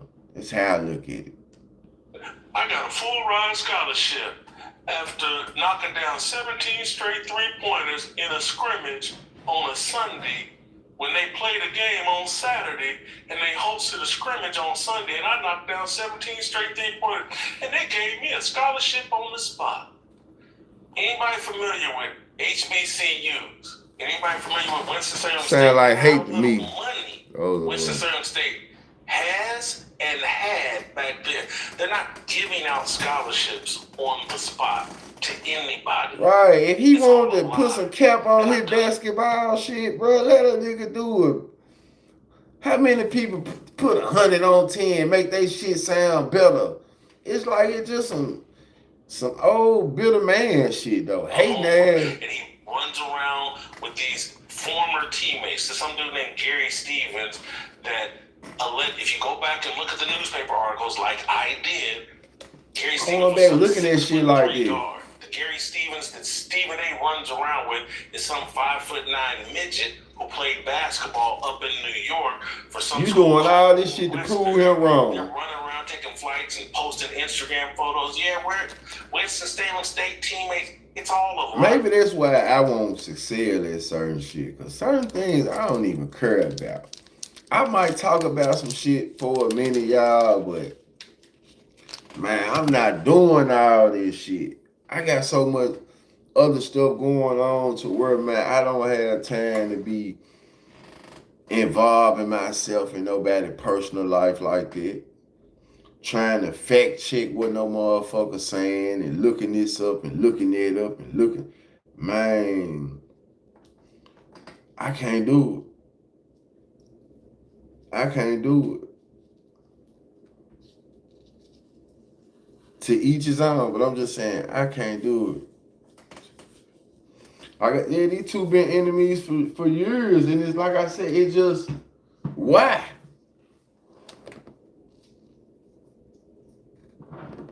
When you hear his reasoning now, though, it's like there's not a real reason to dislike a motherfucker. Just say you want the same success. Those insignificant reasons why a nigga telling their story, hey man, if I ain't agree with this shit, I ain't agree with it. I'm not lying his ass off. But hey, it is what it is.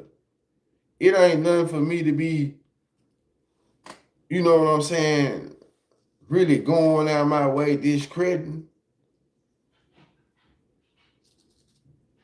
The shit we choose to indulge in, though. Man, I don't dislike no nigga for that long. Like, at the end of the day, man, that shit gonna fall off. That shit gonna fall off, because most of the time, when you really don't fuck with a nigga, when you don't see him, when y'all ain't around each other, man, he ain't on my mind. So I shouldn't be on his.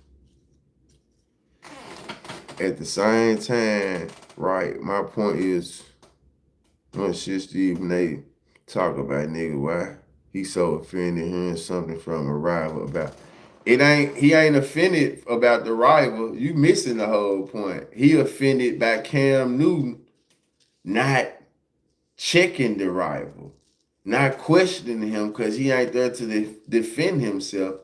He felt like him and Cam Newton had a better relationship because they work with each other. And this is a known nigga. So how you taking everything he's saying is face value, like it's the straight truth, instead of, hey, questioning some of it. That's all Stephen A saying. Just question some of the shit he was saying. Don't take everything he's saying as is the truth, because in Stephen A man, it's smut.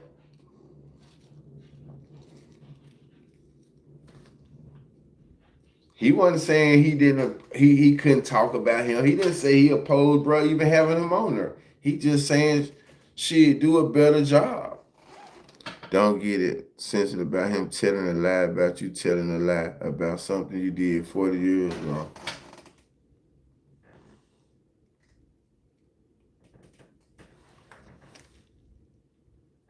Man, my brand is my brand. You work with me. That's why your ass ain't finna be on ESPN no more. Because you got that mentality right there. Don't worry about it. We got a replacement for you. Don't worry about it. You go take them big ass hats, them big ass glasses, and you go back over there with Peggy. And you take them little bit ass pants and you go back over there. Cause we finna get Shannon back. And we ain't gonna have to worry about this shit. We tried it out with you anyway. Nigga, that was your requiem. That's what you just did. That was your requiem. It's all good. It's fraudulent. Everybody has seen someone like Stephen A. Smith who, in 4th grade, by his own admission, got held back because they thought he was retarded. When he was in 11th grade, his counselor laughed and thought of him going to college. And again, someone like me that's a journalist that we're the same age. What's We going came up on? together. I know how fraudulent he was as a sports writer and how they had to rewrite everything that he did. And to see him passed off as the face of sports journalism See, and it's the some top hating. of the profession. Cat Williams already done told you what that was about. They all get installed. Bob Iger and the $20 million a year that they give this guy to be a puppet and the standard for sports journalism. It's a joke. And I know I know it factually. He knows it's factual. None of his teammates, his alleged teammates, they won't talk on the record because I've tried to interview virtually all of them. They won't address it. When's the state that what was Mama Roseboro that he had on TV pretending like she was his college professor? She was some sort of secretary in the president's office. Call it what you want to call it. I'm gonna get a nigga away from around me who ain't for me. That's how this shit work. Doesn't follow sports. Speak up on your own time, nigga. Finals playing solitaire. NBA You gonna speak up on my that damn? would be, Fuck you. That if shit don't even you caught sound me in a right. strip Yeah, club alright. playing solitaire, you would think I was gay and didn't like women. If I catch you at an NBA Finals playing solitaire, I think you're gay and don't like basketball. How is he gay? Because he's on. Like, God, Come on, bro. God, Come on, bro. You push it. So I got you some. think Steve? I should take away from what I just said. Your takeaway is you think I didn't say I understand what he you're was saying. gay. I just said he got 2 kids. I'm not saying that, but he don't like sports. He's playing solitaire at the NBA Final. I know y'all collect the check with him, and I know the idolatry issues, and we have this whole thing because someone has a bunch of money. We think they're smart, or we think there's someone worthy of respect. Having a bunch of money don't mean anything in a world this corrupt. I think it tends to indicate that you're willing to be corrupt, you're willing to be compromised. This game. Do that shit on your own time, Cam. So I say this, right? As long as Bob Iger, Disney is giving me the opportunity to expand my platform, I don't feel the way like you feel. They've been unbelievable to me. Don't ask me. Ask Cat Williams. Cat Williams is the one that told you how this game operates. Even then, he said, long as Bob Migers and Disney is giving me an opportunity. I don't feel the way you feel. Blame Cat Williams. He told you how to get installed. And a lot of it has to do with bending over. Period. End of story. I can't even. That's aggressive. Yeah. That's very aggressive. You asked, Cam. I sat here and That is your take. That's true. Right. That is true. That's your opinion. You're right. That is your opinion. You are absolutely Cam right. asked. Who am I to tell you you're wrong or right? But with working with Stephen A. Smith, right, and I see how people attack him, I think he is the peak of the spear in sports journalism. Whether we want to agree with it or not. How he got there is his story to tell. I'm not sitting up here insinuating that there was any type of illegitimacy to him just working hard, taking his time. What nigga He made 17 for straight sale threes. gonna show loyalty? You might be paying enough for loyalty. You know what I'm saying? Going back to the tattoo. It has a lot to do is based off of, hey, I was a former college basketball player. That's why do that shit on y'all tag. Blah, blah, blah. He's built an entire brand around being a basketball guru because I played at Winston-Salem State under Big House games. It has trust me, if you found out I never played football at Ball State, it would undermine my credibility. Because that has been part of my brand. Yes, sir. I understand. No, that was my main thing about it. It's like, even where he is now, do you discredit all of the success? Like you said, man, I did 20 years writing and building my career to be where I am now. And my biggest thing is, too, is like, as you talk about Stephen A., you once was in that space, right? On mainstream media. Like, what was your turn and your change for you not to be in it as of right now? Because let me slow down. A day at a time in a life, you were that. You were, I guess, on the rise to try to be a face of a brand on mainstream media. So as you talk about Stephen A., that's my head scratcher. Is like, what's your change of events? What's your change of heart now? Well, what transpired was... I fool with Cam. I just don't agree with this particular, take. I feel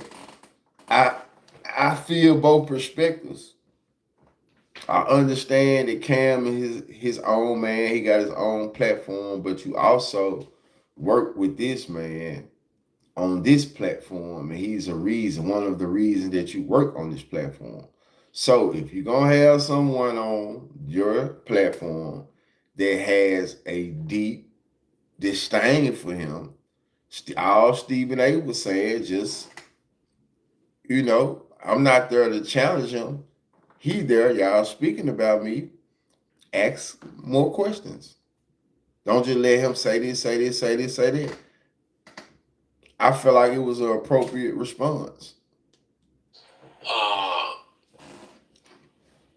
My faith walk went from 0 to 180. Fuck it though. Humbled. We finna get into this Florida State joint though, man. We finna get into this Florida State. I got a little more time with you guys, women. Finna get into this Florida State, man.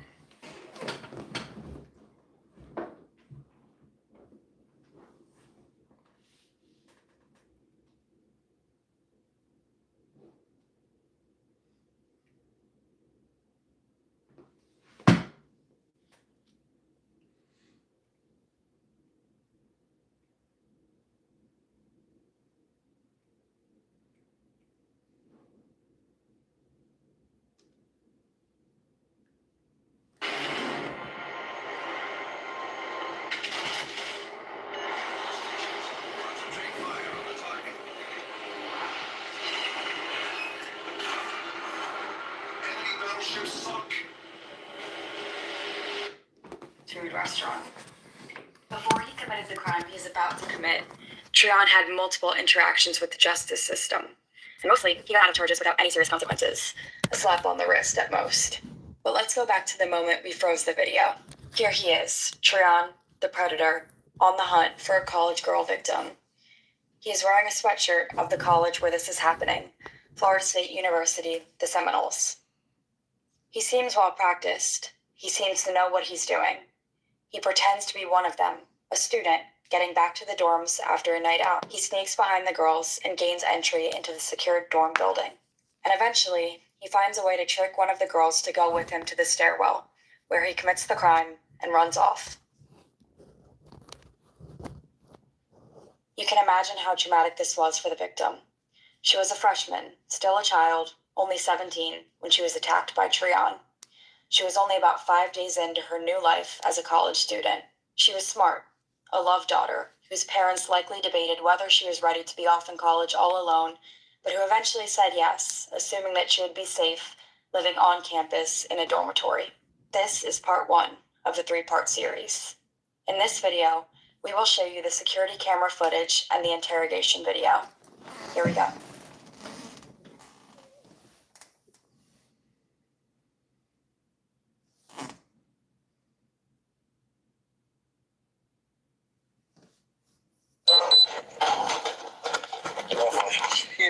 grab something really quick. I'm so hot. I gotta lose some weight, Treon. Make him feel comfortable. I gotta lose some weight, Treon. Man, everybody be saying about the weight training, but you about to die. What you got on? Weight training and just walk. Because you walk, you do a lot of walking. I do. So you probably can wear weight training under that vest. Man, but it's already hot. Now you want to put on some more clothes? I'm gonna have a heat stroke. No, you not gonna heat stroke. Sure, it was in the 90s. It's been in the 90s this whole week. Remind y'all, he in the FSU college dorm. He ain't no damn transfer student. He ain't in the portal. College dorm, 26 years of age. I gotta do it. Everybody do it. Yeah, that's what the girls be doing, child. You're on the diaries. Yeah. They got good laughs with them. I gotta read this. We went through some security doors. So anytime we bring anybody up through security doors, we gotta read you right because then we can just jump up out here and leave on your own, right? That's just what our policy is to do. All right. You have the right to remain silent, and this ain't you don't TV uptown. You have the right. Yeah, anything you say you can will be used in court. You have the right to call or obtain an attorney at this time.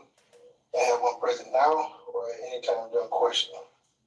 If you cannot afford an attorney, one will be provided for you prior to questioning if you so desire.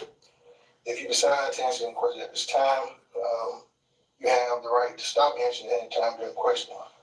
You understand these rights I explained to you? Yes, sir. All right, have you previously requested any law enforcement officer to allow you to speak to an attorney in reference to this case? And with these rights in mind, you stop me? Okay. So, I'm gonna have you. Y'all get them lights up. Tune in. I'm finna go feed Rocky real quick. Excuse me. Let me take you out the sun. Yes, sir. Was it 6, 9, 4, and 4? 7, 15.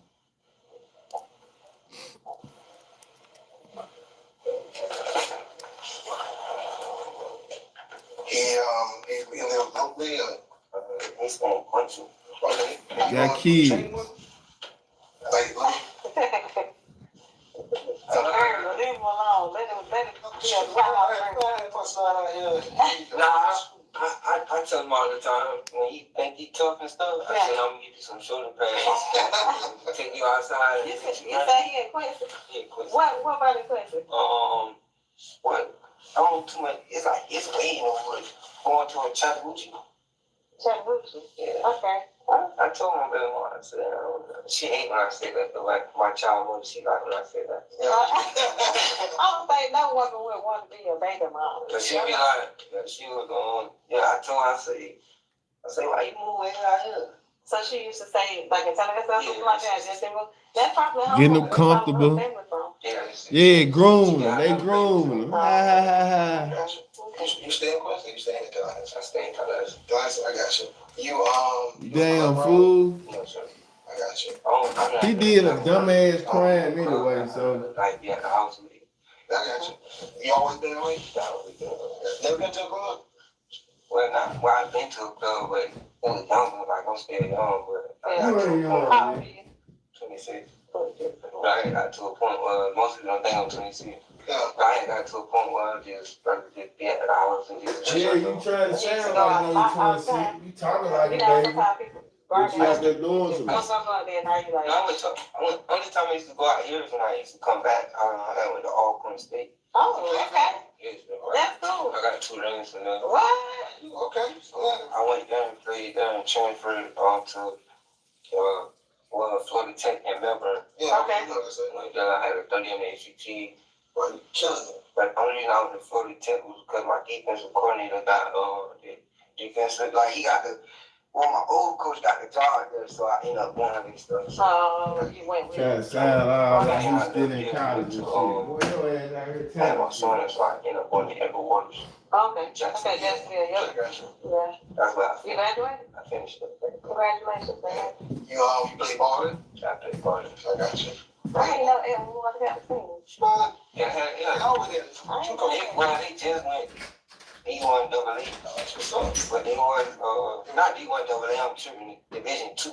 Okay. Division 2, but they was in the I got you. So you want to go back and give back to the school, Jefferson County? I got you. I got a couple homeboys. I ain't graduated from them, but. What school you? So you went to Garvey? That's what you were saying. Garvey for you. Okay. Your family is from Monticello. I got you. All your family's from Monticello? Okay. Well, I got from Monticello Temple, St. Temple on Douglas, Georgia. Y'all know that stuff? Yeah, I know Douglas. Douglas, Georgia. What Douglas, Georgia? That's like, that's not too far from it. Yeah, it ain't too. It's like a little back. Is it called Douglas City? They call it Douglas City, Florida? Not Douglas, Georgia. Douglas, Georgia. It's country. It's real country. Yeah. It's like a really small city. I don't think I've heard of that. I got a homeboy named Kel from Monticello. What's his name? Kel. He's trying to kill. Yeah. He got to ask me. That's what we gonna be leaving. Friday, we're going to a camp. We also in a camp that I think. You know, you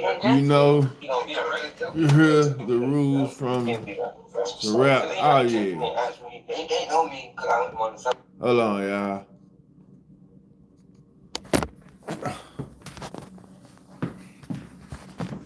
Get your ass out of there, man. Oh, y'all be wanting to see Rocky. We got Rockstar here. Come on, Rocky. We got Rocky early in the morning. It's feeding time. So you know how he get. He want his morning rub. He want his morning rub.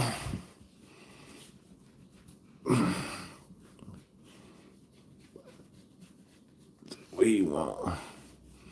Y'all watching him grow.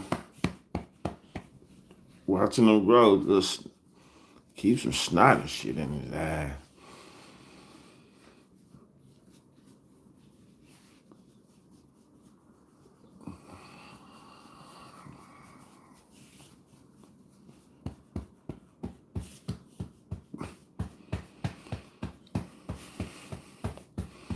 Clean that face up of yours, don't it, my boy?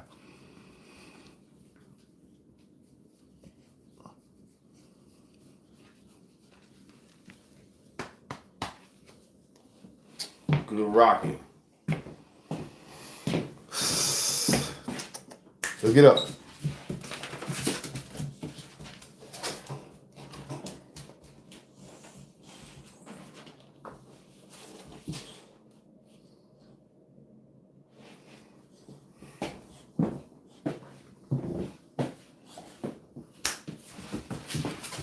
Hey.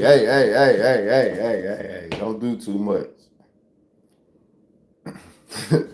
Don't do too much. You know, like how they jumping on me and don't do too much. This an Italian style, you know, y'all. You know.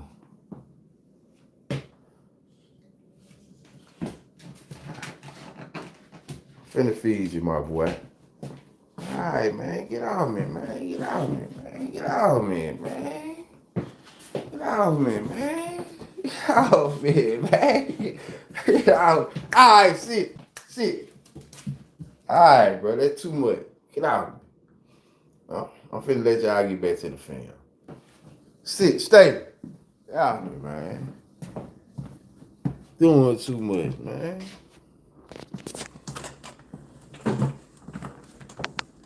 Let me set that back up, y'all. Get on me like that, man. Tell that man get out of me like that, though, y'all. I was good. So he mentioned it. He took me. He ran a car, but I told him I'd be there. Come on, bro. That's what it's all about, man. It's still about communication. That's really what it's about. I said, tell what kind of person you are too, because it takes a really do kind of give back, and then just have that mindset that, you know, what I've done, I'd rather pass that down. So I don't been, I be telling myself, I done been in tough situations, but I be telling myself, I put myself in certain situations, like in the past, like previous, like looking out for people, having big hearts for people sometimes. Yeah. Anybody benefit, bro. So same, bro. And that's I prefer, you know, give it to kids instead of giving it to, you know, the people like family. That's why I say it's kind of hard because my family, they'll switch up on me. Like when I was in college, everybody was with me. Yeah. When I was making money, getting money, everybody was with me. Like, I lost, got finished and then go to the NFL, but everybody was hoping. Everybody just. Right, I hate to hear that. Yeah, how that feel? Feel bad, yeah. Feel bad. Because my mom was young, she don't always support me and stuff. And just be like, just family, like I'm just always like helping them out, because I'm talking to saving myself out of that man around here is not even cheap. Yeah, the bank is bad. Ain't nobody works there, and you know, can't find the help. Trust me, I've been through that. Just trying to get a house built, and man, it took forever for it to happen because good help. Well, good work is hard to find, you know what I'm saying? So we spend extra money trying to, you know, fix people mistakes and stuff like that. But, like I said, man, through conversation, you'll get to the good person, right? And as far as being honest, like even from the get-go, right? I'll just be frank. There's an accusation against you. And I'm never the type of person that get one side of the story. I only get both sides. You know what I'm saying? Because that's the only way. I just had this conversation with you. Just trying to figure out what kind of person it is. And the person that's in my head ain't the person who is sitting in front of me today. And I appreciate that. You get me? I get a different perspective of this whole entire thing. All right, so June 29th. Before you went into the, like we said, we don't want to do all this in front of your coworkers and at your jobs. That's professional. Correct. I didn't just say it out like that. I want to get you away from everybody. You know what I'm saying? I don't want nobody to be everybody coming out. Y'all got cameras and everything. So he'll come in and look at all that kind of stuff. Right? I was trying to say that in so many words without saying it. You know what I'm saying? Get everybody out your business. Yeah, that's why I also add everybody that they give. They got to worry about anything else. That's whatever goes on with people. That's all right. We have one buildings and really all that. I already know. I'm just saying, I came in yesterday. It ain't no BS, nothing like I'll keep it real with you from the beginning to the end. Right? Right. And like I said, bro, so far you seem like a good person. I just need an explanation, right? So that night, you remember June 29th? Yes, sir. All right, just kind of give me a rundown of basically like what you did that night. I basically just went home. I'm back. When I got home, I went home. I love his little face. Who did? One of my friends. Yeah. I didn't really go out. Okay. That's my guy now. I gotta get him a little fetch toy. We playing fetch with a goddamn broken broom head. So I gotta get him a fish toy. Yeah, a little ball, maybe a ball. I got some little balls around here that, you know, like stress relieving balls. I'll use them. I don't wanna throw them out there for his ass. I tried to give him an old shoe. I went in my car and found a shoe in the trunk. Rocky looked at that goddamn shoe like it was crazy. He did not want to play fetch with the shoe. I'm thinking dogs will fetch for any goddamn thing. You see what I'm saying? Nah, he ain't want to play fetch with the shoe though. Oh, yeah, that type of, you know, so. He ran after him, but when it got time to pick it up, he jumped around and just looked at it. That's why she was looking like I ain't going there. Told me a big ass shoe, man. Yeah, okay. That's why I did expect to. Yeah. That's why she was in there. That's why I'm saying. I got her. That's why I said I'll be looking out for my people. Yeah. Okay. All right. So I went out, but when I went out, I didn't go out in college town. I didn't go out anywhere around here. It sound like he lying. But I did end up going to Vail because I got 2 kids. Yeah. Okay. 26. I got 2 kids. You sound 15. Like, okay. So at the Vail, before I actually went out, I actually went and got a cup of ice because when you go to From Vail? Yeah, when you go to most places, they don't give you ice. From Vail, you got it. I got some ice from Vail. All right. So when I got ice from Vail, I make sure everything was good. I have to go behind the college kids because they don't got work for me. Yeah. So I have to make sure stuff because at the end of the day, I have to tell my boy. That's why I be telling Anthony, like, listen, I'm with you, bro. Like, Yeah. We brothers, like, we both. Yeah. You know what I'm saying? So I'm with you. You know what I mean? So anytime that you need anything, you know, I'll go behind you. He be stressed out. Yeah. I just talk to him any type of way, doing any type of way. So I have to tell him, like, hey, listen, if they ain't paying you what you want to pay, you know, I'll get another job. You know? Yeah. Like, you don't have to go through that. So I went in and got ice. When I went in and got ice, I really don't like going in there like that time of the night because one time I, was closing, one of the white kids had to say something to like some racist, like screaming some racist out there. Yeah. Like robbery and Ville. All the time they don't even know. All the time they don't even know. I'm the manager here.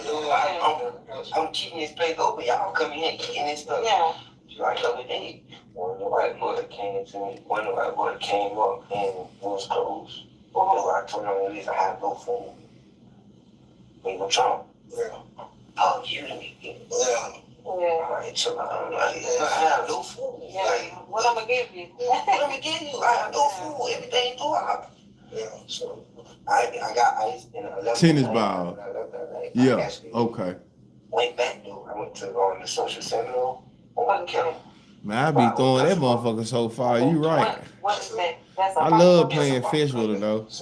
You like that? Yeah, I stayed there. Okay. And I went home. Like my girl don't be. She don't be going. She stayed there with you? She stayed there. Okay. And she don't be going for it. So what time you got to the house? Damn. I got to the house around like 2, like pushing like 2 something, 3 something. Not too late. Start with a toy. You said not too late. Yeah, I gotta get them off the broom, the broom handle. Before you like prior to that, I was already at my. I got a little toy that make noise, but it's like it's stringy, so I had to take that from him because he be eating the strings and shit. He done bit the handle off of it, so he just. I was over there for a minute because all we do is sit and play spade cards and stuff like that. I was telling him, like, he said, hey, brother, my brother actually like to ride around. We finna get to the point where he went in there for shit. So they just getting them comfortable, getting them to talking, laughing with them. So if you was outside, even homeboys though, like, I can show y'all message. I got what I'm saying. So even going to stuff, right? What would be your reason to be in one? I ain't gonna lie to you. I'm gonna tell you this. Around 2 o'clock, there's a lot of girls out here, right? And all different kinds of, some drunk, some not, right?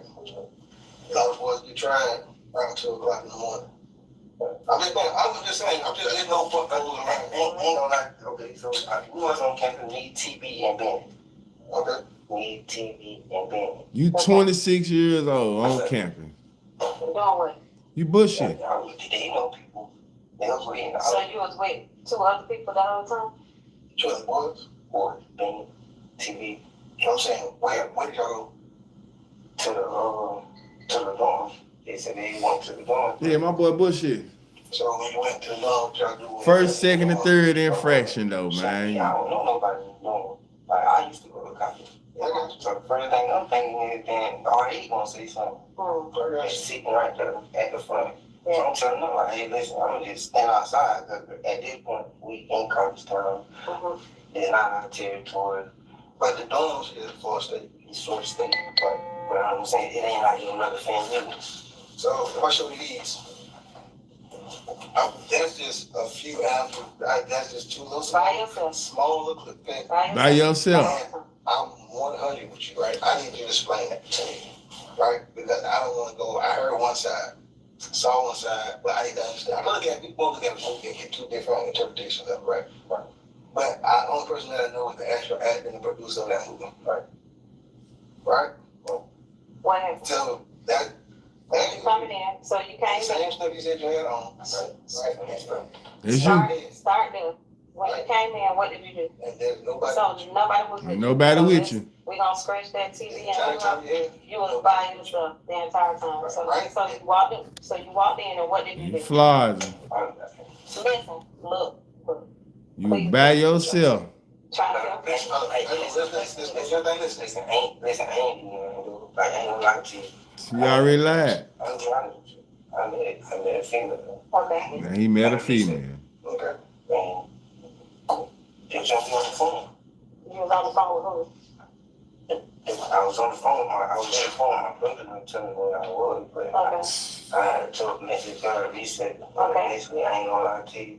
When I met her, she told me, she opened the door for me, and Lock his ass up. She took me to her room. She opened the door. And when I got in there, she told me she had a roommate. So I'm like, hey, can you just take me, let me just, yeah, he's squeaky. So another girl saw me and basically was just saying, you don't supposed to be, everything that be crazy, y'all look at something, I don't even know what's going on. Yeah. So I just end up leaving her, but on my side, it's cameras there too. But in the hallways and in the stairwell. So he thinking that. He thinking that. I promise you how to say it. I promise you how to say it. I need your perspective of what happened. What happened? What were you thinking? Like just say, I ain't making no sense. What was you thinking? What was you thinking? I didn't do nothing. What you think when you say she was tripping? What that mean? She told me to come. I didn't. She thought outside. Man, your ass done. She was drunk in the business and Nah, he don't work there. And then you sponsor her too. He was flogging like he was a student there. Right? So what he did was he followed some girls in behind him. He came in behind them. They just let him in because he had on an FSU jacket. They drunk. He basically a predator. They drunk, wasn't paying no attention. They let him in. He might have had some conversation with the last female, but from what happened, from allegedly entertainment purposes now, his ass got found guilty. He took that conversation in because the motherfucker was drunk and tried to take advantage of somebody in the hallway real quick. And once she caught wit, you know what I'm saying, came, whatever, said some or it was something that she did to make him stop. You seen him. I ain't following her because that's not me. I'm not gonna follow no female around to no. So what did you do? She told me when the weather come back. She told you where to come. Like how? How did she tell you where to come? She told me her room. You know, so how familiar are you with Memphis campus? I'm not familiar. She said you ain't never been there. It's college town, really. She told me how to get there. She's through how? She told me to come. She told me to come on the hill. And when I come out of the hill, that's where the campus is at. And she told me to go back. And you said she let you in? No, she didn't let. Well, yeah, in her room. No, she let you in. Who let you in the dorm? The door was open. What do you mean? Oh, so when you got to the door, you pulled it out open. No, it wasn't open, but I just went in there and was doing RAs. Because how they doing work, once you pour the water. Man, this nigga can't lie out. The door was open. So who opened it for you? You know you done fucked up, right? There was somebody already there. Somebody already going inside? Yeah. Is that the girl that told you to come to the room that opened it up? Yeah, she was her friend. Yeah. And she told you to open. She tried to open the door for you. She opened the door for me. I swear to God. She come inside the door. Yes, to come inside the room, and she opened the door to come inside her room. So y'all went inside her room? Yes, cause she got a room. She got a room. Y'all went inside the room. I swear to God. And my son, like, so y'all chilled inside the room, and then what happened? She had a roommate, and I ain't no disrespect type of person. Yeah, so, and then I'm a man, so I ain't finna. What you told her, like, hey, man, I ain't been living with this girl here, like, let's leave or something like that? Yeah, let's leave. Like, I'm finna go. Yeah, I'm finna go. Where y'all went afterwards? She walked me to the hallway. She wanted to go. She was finna go with me. She walked me to the hallway. That's what they wanted to hear. You gather in the hallway. Freaking at that time, shit started. To be honest, so and that's what I say. Yeah, 100%. That's all I want to know is what, like, how did y'all get to that spot? She had a roommate. When a roommate came in, most roommates don't like when other people. Oh, so the roommate one day when y'all got there, she came after y'all? No, she was there. The roommate was there. So you felt uncomfortable. Man, damn. Okay. So I told her, like, hey, listen, this is not my. I'm finna go. Yeah. And we just go. I got you. See, so we walked out. Her roommate was asleep. So at the end of the day, I was in college. So two people in the same room, if somebody else sleep, I don't want to disrespect them. Yeah, I get it. So I'm telling. Yeah, I'm trying to. I ain't that type of guy. But I see, I'm trying to get that perspective. I'm trying to figure out what's going on. So y'all in there, y'all walk out, and y'all in the stairwell, right? So she started coming on to you? Yeah. I got you. And she fucked up. She fucked up. She drunk. I got you. You know she was drunk? She drunk, yeah. You can tell she was drunk? Yeah, she told me to come. But I didn't want, I'm not trying to do nothing to, like, I went in the room. So y'all went in the stairwell? Yeah, she went fucked up where she couldn't, she didn't know what was going on. Yeah, I got you. That's what I'm saying. Okay. So did y'all start off, like, how did y'all start off? Nah, she didn't listen, just like, yeah, just like, over me, like, she wanted to, like, kiss me. I'm like, nah, bro, like, I'm not 26 years old. So she gave you head. I'm not gonna kiss, I'm not gonna kiss. All right, I'm saying, but in there, what all happened? But she did, but switching up from students to employed now. I didn't feel comfortable. Because at the end of the day, you got people coming in the stairway, like people coming in up the stairs, and I'm not that type of person. I'd rather just be in the room. That's some freaky shit. Some people believe. Yeah, but you know, that's they type of freaky shit. But when you put the clothes down, you know, what happened after that? Because I mean, you got into it. So we ain't fuck. To be honest with you, all jokes aside, we didn't fuck. So you just stick it in and then take it out and then like, I don't want to do this? No, it wasn't even sticking it in, sticking it out. Like, no, I didn't even, we ain't fuck. Like, but y'all, so you pull the clothes. I'm telling you what. No, you fucked up, right? Clothes down and all, right? And you kind of got to, I wasn't feeling it. You weren't feeling, so I'm just saying, you was feeling that first and then, like, I wasn't into that, like. At the end of the day, I got, like I said, I have a son and stuff. So the head wasn't good? No. It wasn't, so that kind of checked you off. All right. But he ain't mentioned the head. The police know about the head, though. See, he ain't mentioned the head. The police mentioned the head. So what was that when you pulled the clothes down? Well, I did, but it came across my mind. Like, let still. I'm good. I'm all right. So then she got mad. What happened? What she said after that? How you think she got mad? She didn't got mad, and then because she basically felt like she was just being disrespectful. Like, I'm the type of person where, like they said, like, I'm freaky. Yeah. She probably ain't. Nah, nigga, you said you wasn't freaky. You said not that freaky. You just said you wasn't that freaky. And I took over and got control. She like, whoa. Bro, yeah, like, whoa. Like, he just agreeing to anything. I ain't choking like. Yeah, I get what I'm saying. The sexual choke. The sexual choke. Doing stuff like that. Trying to bend over and stuff like that. Yeah. He just, yeah. Yeah. So what kind of conversation y'all had? Choking and stuff. Not what kind of conversation y'all had in the club? It was like a conversation like, hey, where you from? You spinning. And then how did y'all get all the way from hey, where you from? You smell good too. You smell good. We come back to my dorm. Can I come back to your dorm? Did you ask her, like, hey, you know, like, let's hook up or whatever? She was basically saying. You say you was freaky, so, I mean. Not freaky, but I'm saying, like, not like that. But she said, basically, she was saying, like, she was gonna, she was basically saying, like, she wanted to go out, like, they were basically taking her friends, though. Yeah. But she was already, like I'm saying, like, it's 2 o'clock in the morning. They want to go time, out. I'm thinking out here, like, I need to be going home. Yeah. I don't need to be sometimes.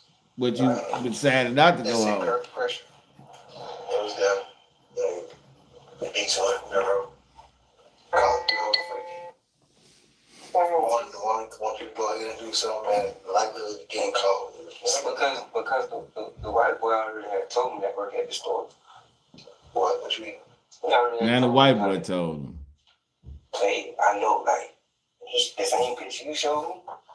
What picture? This one. He told What white boy?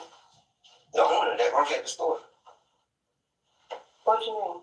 Like the owner that worked there. What about? He don't know anything about this. He showed me this picture already. He told me to show you that picture. I swear to God, my son. That's gonna be that'll be somewhere else. On my son, like he didn't show me that picture. I can promise you he didn't show you that. That picture, nobody has that picture but me.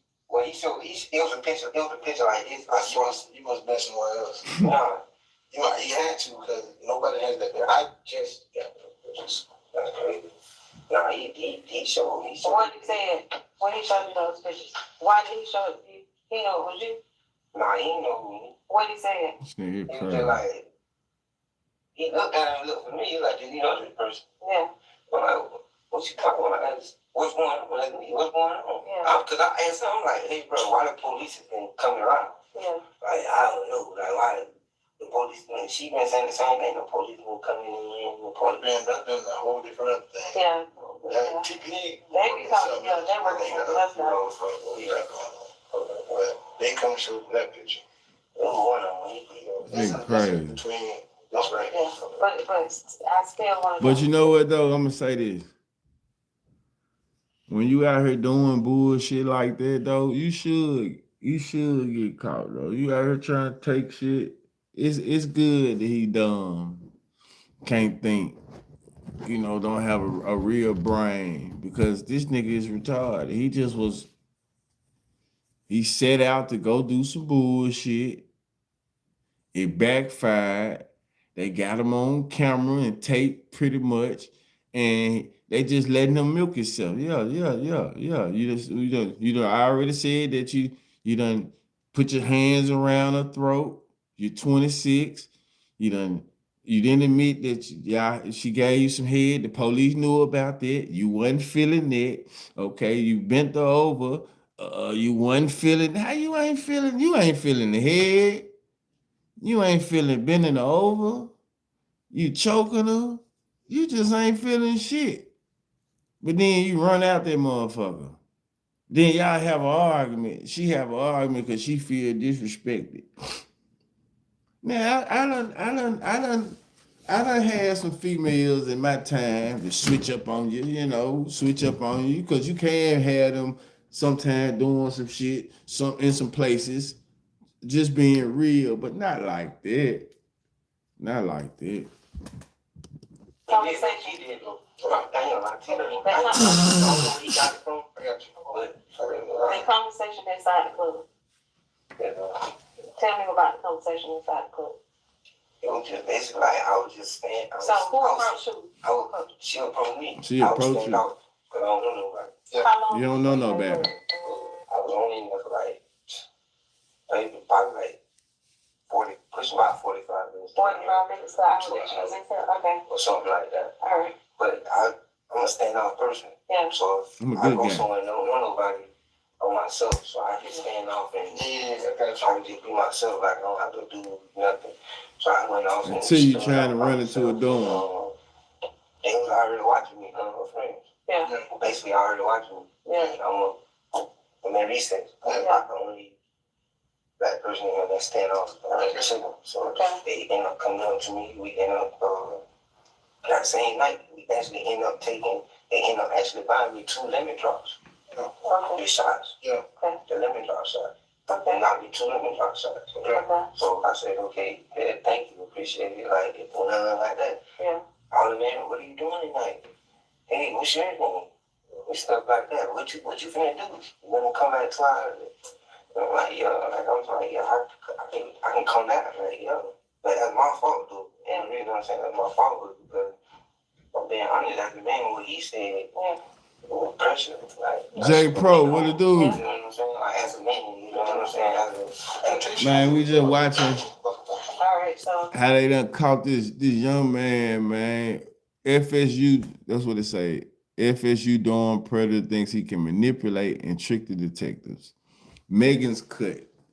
He didn't manipulate nobody, man. He really just dumb as a motherfucker. But they said the cold part about it, his dad is supposed to be locked up for the same thing, man. You know? Or serve time for the same thing. So we done went over a lot of shit, man. We done talked about a couple things, you know.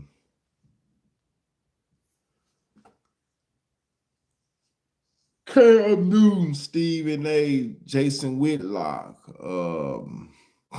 Druski, the Druski skit. Should he be counseled? I think his ass need to be counseled. It's actually an act of violence, and I said most men don't ejaculate because of it.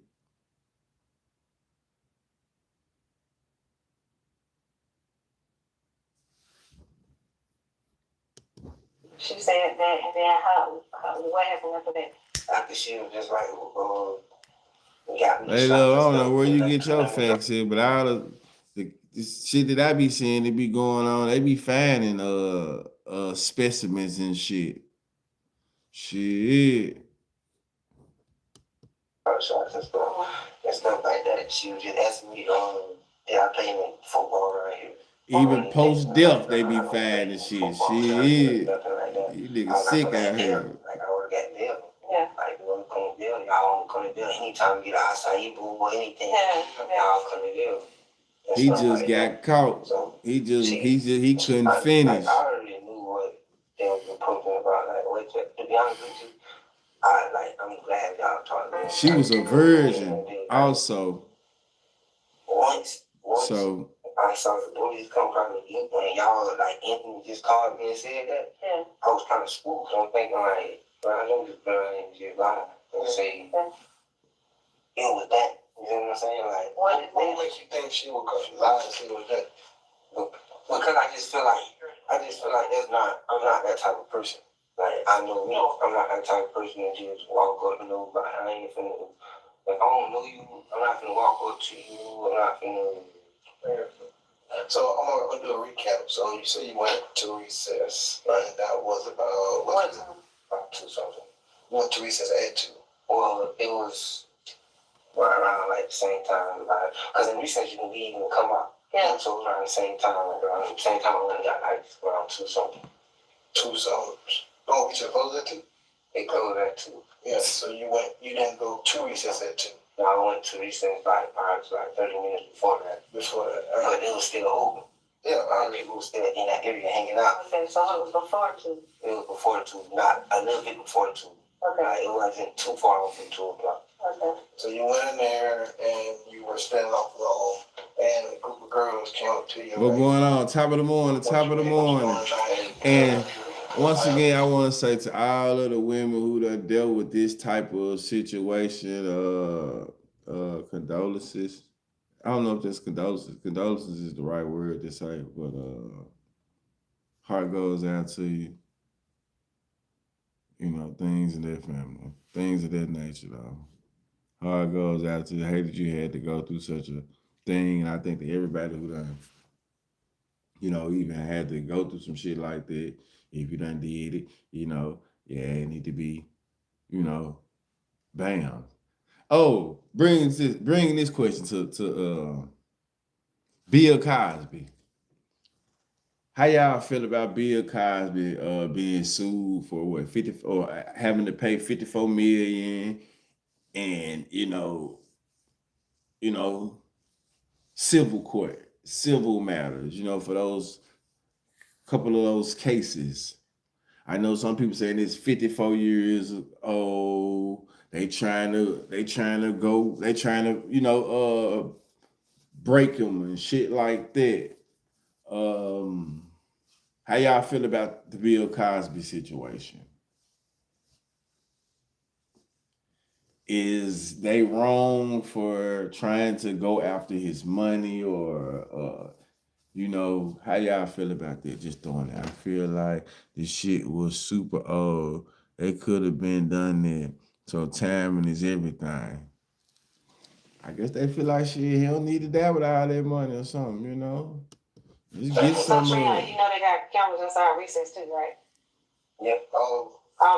Yeah, no, got recess. Get some of that shit. You think you can leave all that money to somebody? I was. Yeah, nah. Like I was standing up. Shit, nah, shit, Bob. Yeah, I know.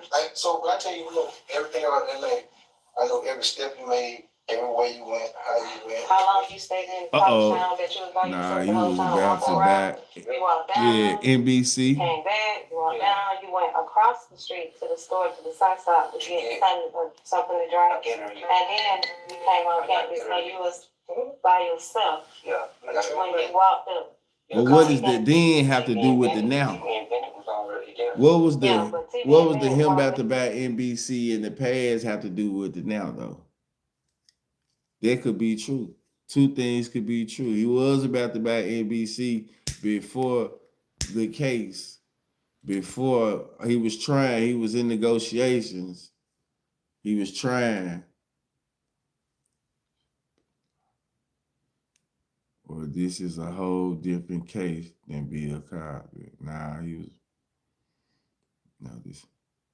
This definitely different. This a whole different case than Bill. All night. I just was asking how y'all felt about Bill Cosby and they coming after his money now. It was already there. Like it wasn't like there wasn't nobody with you the whole night. So look, he man come. It's kind of got me a little aggravated, right? Because they switching it up. Like he said, we've been 100 with you. Good cop, bad cop. We've been 100 with you, right? And this is serious accusations. I'm gonna just go ahead and just tell you what it is, right? So it is what you think it is. She's saying that the situation that happened between y'all wasn't something that she wanted to happen, right? That's the accusations today. And it seems like you keep going around the world, and when we tell you something, listen, because I'll let you talk. Yes, right. When we give you a look, that's when you try to go back and change the situation. Treon, this your last time, okay? From step one all the way to the end, you better tell me what happened, okay? It's cameras everywhere. Why did you knock on her door? Because she did not allow you to come in. You did not come in with her. Stop lying, okay? Because that's what you're doing. Don't lie no more. Tell me what happened. I am trying to help you, okay? I ain't trying. I'm trying to get you to tell the truth. You tell the truth. Tell the truth. We know what happened, but tell us in your own words so we can solve this case in high five. I have no discretion when I write my PC and try to put you in prison. I swear to God, I've been telling you, I'm trying to help, bro. Chance to keep it working. We know everything, bro. Only thing we're trying to get is your side of what happened. They wait till motherfuckers have to make moves possible for the black community, then they bring up the shit they let us get away with for so long. I got you. I know you're nervous. But I'm gonna say this though. I want you to be or have much time. But I'm gonna say this though. Because we got away with it for so long, does it make it right? It go back to like, motherfucker gotta have some type of integrity. I'm not here nor there, you know what I'm saying, with it. I'm just saying, at the end of the day, of course, it was he. It was too many people. You know what I'm saying? But I feel like everybody ain't lying. He had jokes about putting Rufus in people's shit. You know what I'm saying? He had jokes about putting Rufus in people's shit, right? So I feel like at the end of the day, man, Bill Cosby should have been a better person himself, though, to not even be in this position. Because that's what happens when people have shit on you. If it's the right shit, they'll use it. So you should never be in a position to even, you know what I'm saying, to let people have this type of shit on you. Like I said, you should have been a better person. Period. That's just my opinion. You should have been a better person. You should have been doing some of the bullshit. You know what I'm saying? To even cause this. You know what I'm saying? That's the first thing. And even going back to the R. Kelly's, motherfucker should have, at the end of the day, man, yeah, hey. That's why you watch what you say as a celebrity, because it could have been a joke, but we never know. Yeah, it could have been a joke, but we never know. But I feel like Bill Cosby admitted to one of them joints. You know what I'm saying? I feel like he admitted to one of them joints. But you know, they said comedians tell the truth, though. They tell their truth when they come to speaking about families and all of that shit, though. I just feel like he did this shit, though. You know, in one of those cases, you know, I feel like he did it in one of those cases. Hey, man, ain't at the end of the day, you remember everything in detail. You don't wait 25, 30 years later. Shit, you just said that about the Boosie little girl. She did. She was 5 years old. And she 30 something now. She coming out talking about it. She remember everything in detail. So I don't even understand it. What you saying? It's like y'all pick and choose who can be predators. It's about who you like too, though. And you pick and choose situations. You know?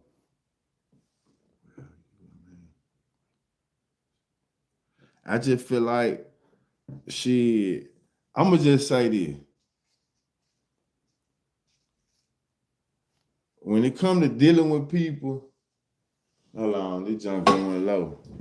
It shouldn't be no 15, 20 motherfuckers coming out, 30 motherfuckers coming out, people that you have dealt with too now, coming out saying this about you, though. That's just how I feel. Whether you got money or not.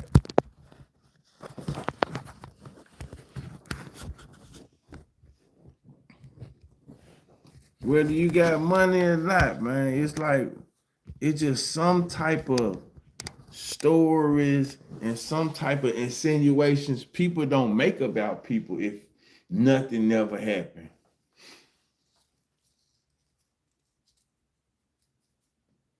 So, yeah, it could be a money grab. Yeah, it could be this, but then even in the money grab, it could be some truth in it too, though.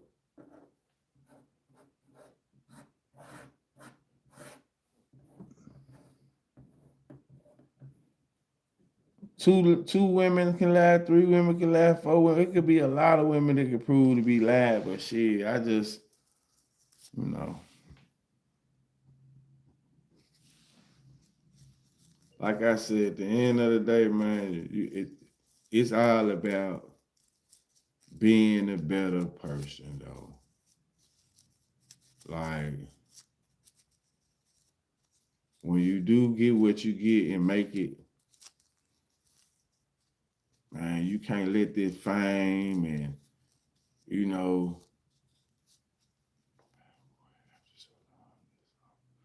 but why after so long is my only question. I don't even think all of them was long, though. If you go back on the Bill Cosby case, yeah, all of them went long. You had some of them that was filed early on or had mentioned it early on and shit like that, though. don't know if he's guilty or not for sure, but I would not put up with everything that was going on, and they can always catch flies. I had a police officer.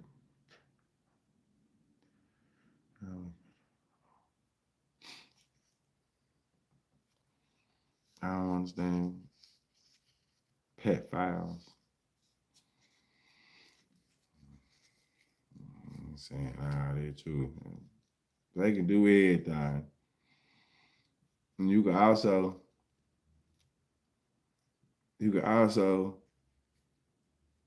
be two different people too, though. One person that these people know, and one person that, you know what I'm saying, you are in your own reality.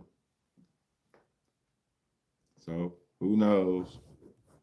Only God can judge. I'm just as possible. That's why I keep you lying to me. I know you lying to me, bro. And the thing about it is, bro, I ain't been nothing but 100 with you, bro.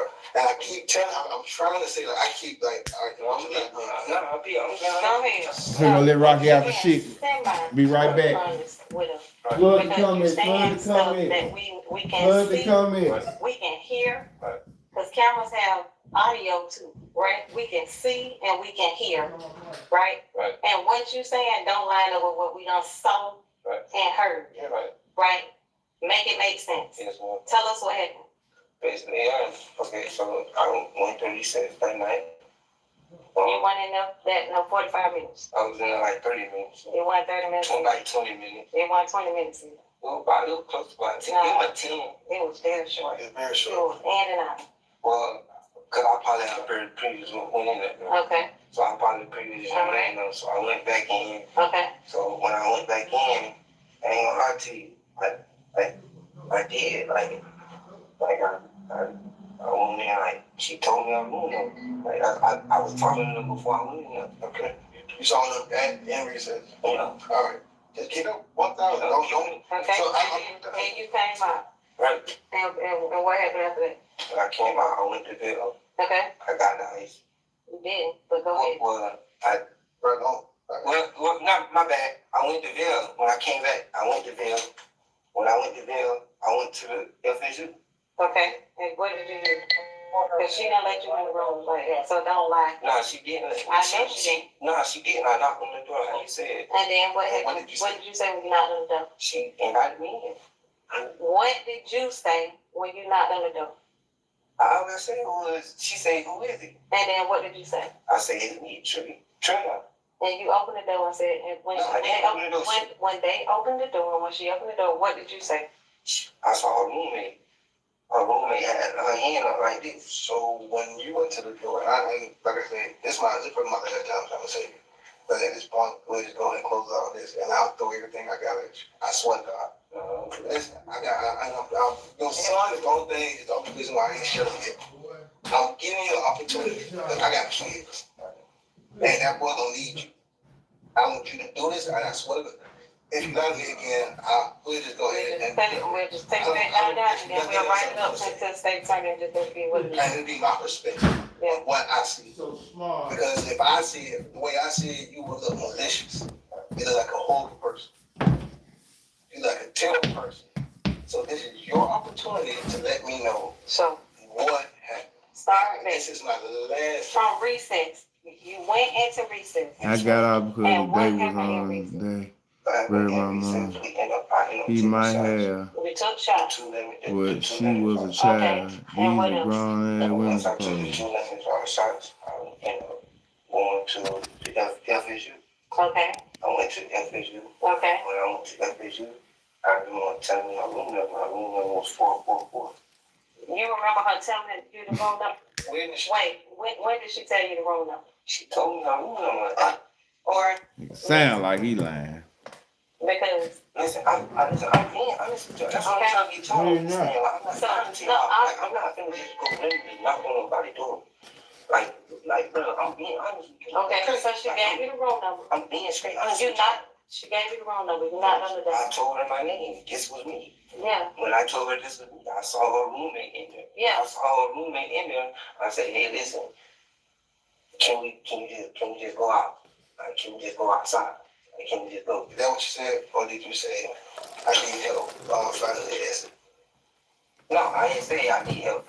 Listen, I didn't listen. I did say that. I did say that. Tell me what you said. I said I need help. I said, can you help me go out? Like, can you help me go outside? Why did you say that?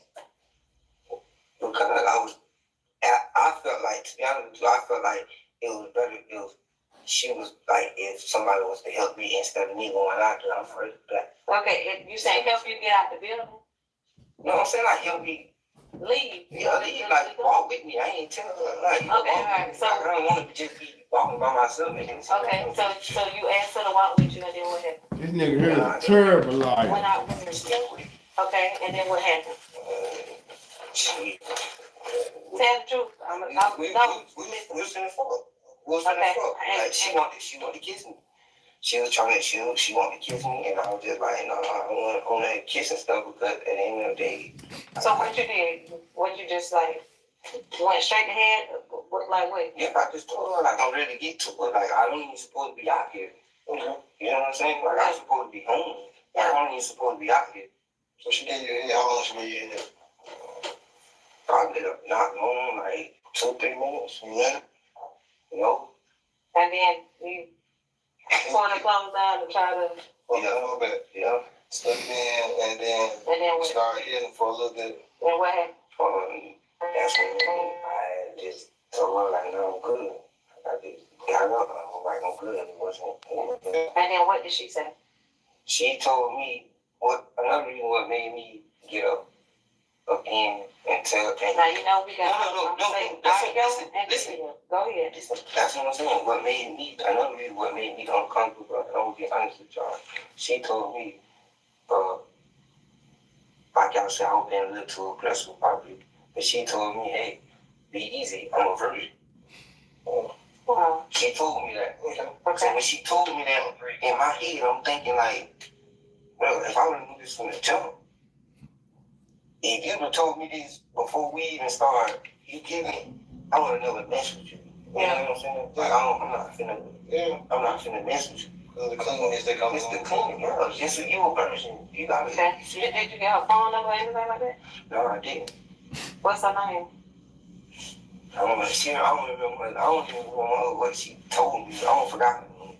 Yeah, I don't know her name. Like I don't. Did you saw her again? You know what she looked like? Yeah. Damn, my shit finna die. I know what she looked like, of course. What made you run away? Switch to Chrome to load your favorite sites fast, so you can browse with ease. Fast, safe. What made you run away? Like, fuck you, like, or something like she did, like. What was she saying? She basically, when she told me she was a virgin and I stopped, she just felt some type of way. And what did she say? She was just like, she was like, oh, she kept saying, oh, you one of those. What is that? That's what I'm trying to figure out. So she kept saying the same thing, you one of those. Yeah. And that's the only thing that she said. Yeah, rock it back in she said, fuck you. So back in the Like, spot. fuck you, you one of those. And that's it. She didn't say nothing about what if you did something like this to your sister. Something like this happened to your sister. She never said, she never told me that. Never told me that. She asked you what your name was, though. I told her my name. She know my name. She asked you your name in the spell. She asked, yeah, I told her my name. Okay. And I told her my name. I told her my name. I told her my name. She never said anything about, would you do this to your sister? No, because hell no, I want to do this. When that happened, you like, fuck that, get the hell up out of here. I'm going. Yeah, because that's why you ran? Yes, because you said, I'm scared. I'm the type of person. But what were you scared about? If this is something that y'all do? No, because I ain't gonna lie to you, like, I literally, like, I can show y'all some stuff right now, like, I've been in a situation before when I was in college, female following me around. And but they didn't follow you this time. No, I'm just saying. You done been in this situation before. So you got in trouble before in football for this same thing? No, I ain't get in trouble. I ain't gonna say follow, but you know how dudes feel. You see something that you like. I saw her in the club, yeah. And she told me to come to I was taking a shot. And she remembered me from after. What you mean? When she opened the door, she invited me in. right? So like it wasn't no, you know, like I'm gonna be honest, you know how a person like if a person knock on your door and you don't know them, you're not even finna open the door. Yeah. You're not even finna, you finna shut the door, right? I knocked on the door just like that. Hey, bro, who is this? True, as soon as she said that, guess what? I went in, guess what she told me the first thing she said was, shh, my roommate in. As soon as I saw her roommate bed, because I know where her roommate bed is, it's right here. Yeah. As soon as I saw her roommate bed and her roommate was asleep, guess what I said? They turned around, hey, you spoke to the roommate? Yeah, I spoke to the roommate. I said, how you doing? Spoke to the roommate. I'm gonna let him answer, so it's throwing him out. It's a respect thing. So now I'm gonna turn around. She don't want to let him answer no bullshit. I can't help you out. Only reason I'm up this morning because I got 5 of them. You got 5 dogs? Yeah, if I would damn. Have told her at recess, I would have never. I got you. I mean, and then you expect anybody in that club to be 18 and over. Yeah, 18. So how you knew that she was home? Now she's 17 now, y'all. She told me she was gonna eat it. Yeah. Like we was all hanging like when I came you left before. Damn. So how did you know way before? Yeah, she told me. She was like, hey, I'm thinking I smell like a dog. I know you smell like a big dog. You hear me? Shit. She left way before she did. Right. Even if I say I'm about to leave. Right. I ain't even got to trip about this no more. Shit, okay then. Right there with her because she left. I can stop burning incense and shit, man. You got 5 yeah, on she left after. That's what I'm saying. When I left recess, y'all say y'all saw me on video, going to video. And you saw her? No. Oh, no. What? No. That's not it. What? When you left recess, so did you go through the back door, or how did you go in there? The side door. You smell like a bunch of little dogs. The same side door you went through. After you left from up there. How you fall in love with some little bit ass dogs like that? What is this love about some little bit ass dogs? Let me just ask you. What is it about dogs that make people choose them? Like, what is it about dogs that make people choose them? Like, what was it that made you choose beagles? And how did you go from 1 to 5? Just want to throw that out there. How do you choose your dog? How do people choose, like me, right? Me getting into the dog world and being a dog owner now, like, I can't see myself having Rocky and, like I said, just feeding him. I done talked to a couple dog owners and they have big dogs and they like, well, my dog, he not as trained. I just feed him. And it's like, he don't listen. I'm like, well, shit, I can't see myself having one of these dogs. And like, because other than that, it's like you just taking care of a person. I guess you might just love dogs, but I feel like this motherfucker gotta have some type of way. For me, it's the cuteness. I can get that. So like, it's like my dog gotta just do something because these motherfuckers are a bill and can be a bill. They are responsibility. And she had 2 litters and I kept 1 of each. I got you. So it's different though. Like if you breed them and doing stuff like that, it's different because, people, it is a market for all types of dogs, like for sure. But I just wanted to know, like, what make people, how do you choose dogs? I remember when I used to be at the park with my daughter and you see so many different dog owners and shit. And I used to always, I guess I'm, fucked up about things like that. But when I see a big ass dude with a little bitty ass arm dog, I be like, man, that shit throws me off. Or either a dude with a weak ass dog. Like, I don't know what you consider, but I consider some breeds are just weak ass dogs. I can understand a woman, but I'm saying when I be seeing dudes with weak ass dogs, I'm like, what are you doing with this dog? You know, what are you doing with this motherfucker? That you got this goddamn Labrador or this motherfucking like Lassie or I guess, but I don't know, man. I just be and my daughter, that don't mean I'm like, man, you'll never see me with no arm dog, no shit I got to pick up and put down, and man, I'm not with that. You know, I ain't gonna lie, I ain't with this shit. It's still a dog. Yeah, damn it. I already had came, like I was telling you, I already had came through, and people be thinking it's a robbery. They didn't say Well, then what made you come back through the after that and go back through the front door? If you feel like they would have felt like it was a robbery. Treon, you just So, guilty. Treon, that's what I don't understand. Forget the bell part. Forget the bell part. Right? I'm just trying to understand. Yeah. Because I am too. I gotta make it make sense in my head. It's me, just me. Right? So, like I said, you said y'all remember took the shot. I mean, recess took the shot. I said I hate seeing a big man with the little bit ass arm dogs you have to pick up and put down, and she called him zesty. You left. Yes, ma'am. So big gap in between time. How would you know if she was home right? I saw her. He said she told me her room. I know her room. So you didn't see her prior to, in between, like when you walk up there, you didn't see her? I didn't. You lied to me. Well, I did. I did. She was. I did. My bad. I did. She was with her friends. Okay. And what? She was. So Trian. Wait. You're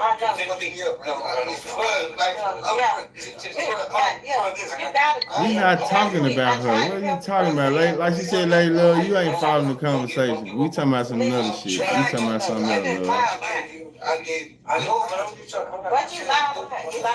Just said dogs, and you still talking about some old shit. We don't got.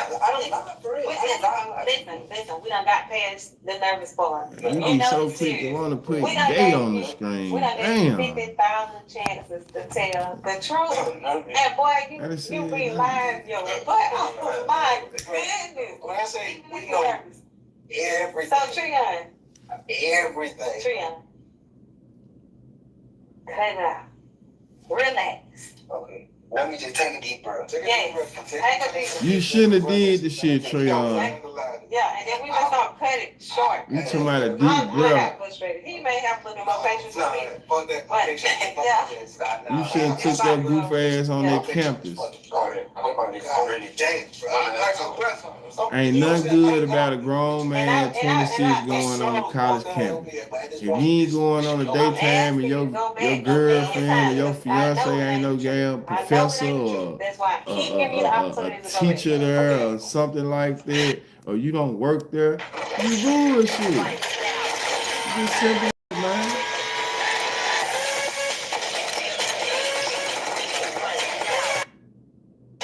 Recess.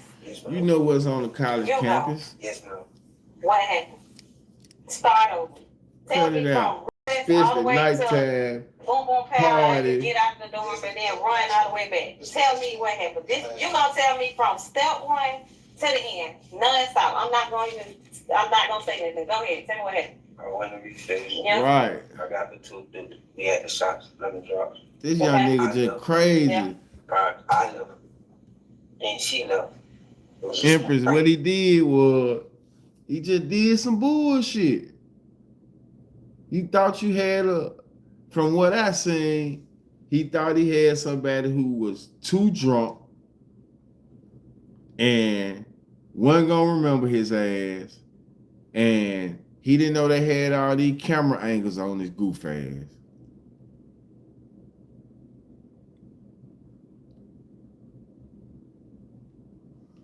So that's how I feel. Bullshit.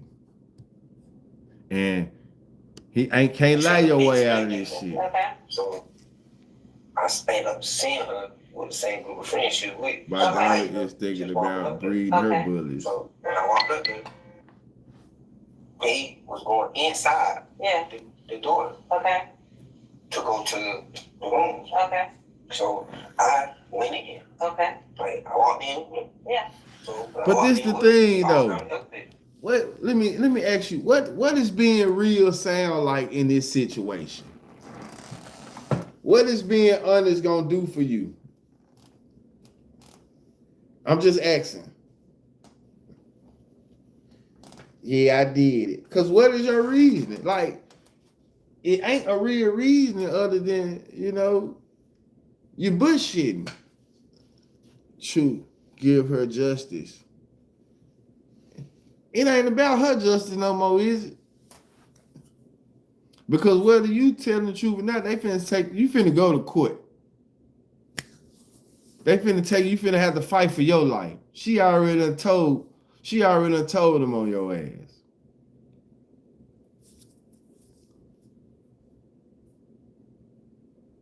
True. Give her justice. So just go on in there and say, you know what? I did it. Don't even put up no fight. That's what you saying. Don't even put up no fight. All of this is not necessary. You know you done it. The lie ain't sticking. They know what happened. Every time they hit you with a lie, you change the story. So that's what you saying. Just tell the truth. Okay. Okay. We all got in the elevator. I ended up going to elevator 4. Okay. The 4th floor. Nah, no little dog. The 4th floor, I already knew her room, like her number do. So I don't believe in that little dog shit when you a big ass man. My friends were trying to talk to me and was like, hey. I can understand. I ain't gonna even say I can understand, because that was a fade. Like when niggas was getting into them Frenchies and shit, most niggas was getting into them to feed them. I mean, to breed them. But if you just finna have a little dog, like for real, like what you tell me what sense that makes though? A big ass man with a little bit ass dog. Like I'm trying to see, like a nigga don't even talk their kids like that. We'll get his way out of them being real. At least still alive. At least you still alive to talk about facts. Nigga don't even pick their kids up like they picking these little bitty dogs up. Now all of a sudden, you got a little bit ass dog. Man, I just don't understand. Where you finna go? And I'm like, nah, I'm finna go somewhere. Like, I'm finna go already. So I went to her room door. I knocked on the door. Okay. When I knocked on the door, she came to the door. I spoke to her roommate. What you said? I did speak to her roommate. Okay. When I spoke to her roommate, my roommate was asleep. So it was a respect thing. So I asked her. I was like, hey, can you just walk me out, or can you just help me leave? Like, you help me leave. So nigga, you know how you get up there. Outside, went to the stairway. Tell me that. Walk me out. It was on something like she was trying to, like, kids, like, she was making it seem like we was trying to, like, dating or something, or we was gonna go there. But the whole time, like, I'm trying to tell her, like, no, like, I'm just trying to. I'm really trying to. Finish the sentence. You're trying to what? I'm really trying to, like, just tell her, like, I ain't no kissing type person. Right. Like, no, fuck the kissing. Fuck the kissing. Yeah. Like, let's get to it. Let's get to it. All right. Go ahead. Okay. So, that's when you were doing stuff when you thought you was being like a little aggressive. Yeah, so tell me what you did that you thought that she thought was being aggressive. Maybe like choking her like you said. Okay. What else? You finished it too. Put your hand on. Yeah. So that's big. I want let you leave and all. Yeah. So okay, y'all walk and y'all go into the and what happened? Give me every detail. Yeah. So she tell you where to go to get out? Nah, she never tell me where to go to get out. Because he lying. She walked to the stairway. When she walked to the stairway, she put her back on the wall like this. Okay. Like she like this. Like she want me to come up to her. I think she did a good job. So what you did? Motherfucker lying. You just go and call him out, bro. Stop bullshitting. Yeah. She's supposed to took over. So She fucked up. Good cop, bad cop. She the bad cop. Okay. She knew it before. Okay. Like, so basically, boom, yeah, like I started fanging her. Okay. But You start fanging her. She never said she wasn't saying shit. You know, like that's when I'm like, man, like I'm ready to get to it. Okay. So that's when she gave me head. Okay. So that's you pushed the head down. Yeah, I'm like pushing the head down, like. Yeah, like, come on. This nigga so stupid. I wasn't fucking. That's when you push the head down? Never said, never said nothing. Yeah, I pushed the head down, like, come on. Like, what's gonna fuck? I thought about it to myself. Man, this nigga here stupid as a motherfucker. Bro, you being too open. You don't even got, first thing, you don't even got to come. Okay? That's the first thing came in my head. Cool. Like, hey, listen, bro, you don't even got no coming. Yeah. So by you not even having a coming, you feel me? We started, like, we was gonna start fighting. That's when she told me, hey, I'm a virgin. She never said anything about, would you do this, would you do this, your mom or your sister? She never said anything about that. Right. The moment she told me she was a virgin was the moment I got uncomfortable. So you pulled it out? I pulled it out. The moment she said, hey, I'm a virgin, I pulled it out. Because I know how that shit is. My girl was a virgin. I don't fuck her. That shit come with a lot of cleaning, what you said. Man, you ain't thinking about no shit like that and no saw a random motherfucker. I'm finna pull out. She was just like, fuck you. She don't even know you don't even know her name. She was like, fuck you. And then that's when she went back and I started running. At this point, I got nervous. I was scared. Because I don't hear no words that come out your mouth. You saying, yeah, I'm scared. I'm looking scared. Oh, you can look at the picture. I'm scared. Like, I'm scared. You telling me these words fuck me? So, no, I'm already knowing it's cameras around. Yeah. It's FSU. Like, this ain't no damn water, no school. I ain't heard them switches answer damn time. You feel me? So when you look at this picture, I'm looking scared. I'm scared. Like, I'm scared. I don't realize scared. Cause I'm like, I heard them telling his ass the truth. This ain't no sense. Telling him. That's the first thing coming to my head. Straight to the point. So this can't be no set up, right? So I ain't heard them switches answer one time. I ran back down the video. Nah, don't switch it up. I ran back down the video. I sat there and waited on my ride. Cause the first mistake he made was when he said he didn't fuck, and they said, "Okay, you got some head." This was a long time ago. He said he didn't do nothing. He didn't bring nothing up, and then they brought the head up. Then he said he got some head, so he was already lying from the jump. This nigga did it straight to the point. What it do? Top of the morning. Man's bathroom nasty. Straight up. I'm the type of person where I come from a clean family. Yeah. So if it's dirty, I ain't finna use it. I can't stand. I come from a clean family, but I'm in the hallway. So you want to clean yourself off? You gotta go back home to the girl, right? Yeah, but I ain't even clean. I'll get pissed. No. I just had to key the video. I'm not gonna pee outside. You know, I'm just gonna go to a spot where I got 2 keys and use the bathroom. So I went in, I used the bathroom, I went on my Uber to come back. What you got in the kitchen? What? I don't know what you got. It was something white. What you got out in the kitchen? You went in the kitchen. Probably nah, the first mistake was not asking for a lawyer and saying anything. Nah, the first mistake was taking your grown ass on their campus. That was the first and the last mistake. This was the first mistake. You 26 and you on the campus at nighttime. You bullshit. That's the first and the last mistake. So all I'm gonna say is you done it. At the end of the day. You done it. You put yourself in this type of situation, nigga, you done it. You don't go to school there. You flawed, said you was with Benny and TJ. They talk, oh, no, you was by yourself. No, you want to reiterate that? Oh, yeah, I was by myself. You been lying. Nigga, you said you was there with some people. You don't know where you was at. I'm on college town. Now you know her room number. You know this, you know that. The first mistake is you got a girl. You should have stayed your dumb ass at the house. Thinking with your dick.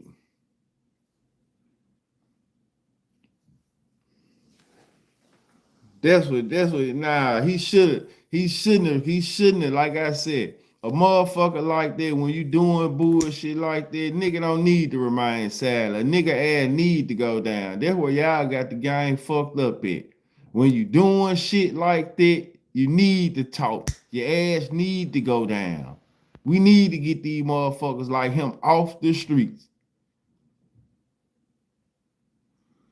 See two blacks, they waiting the police. Motherfucker like that need to get off the streets. At the end of the day, fuck that. He need to talk and tell him what his dumb ass did.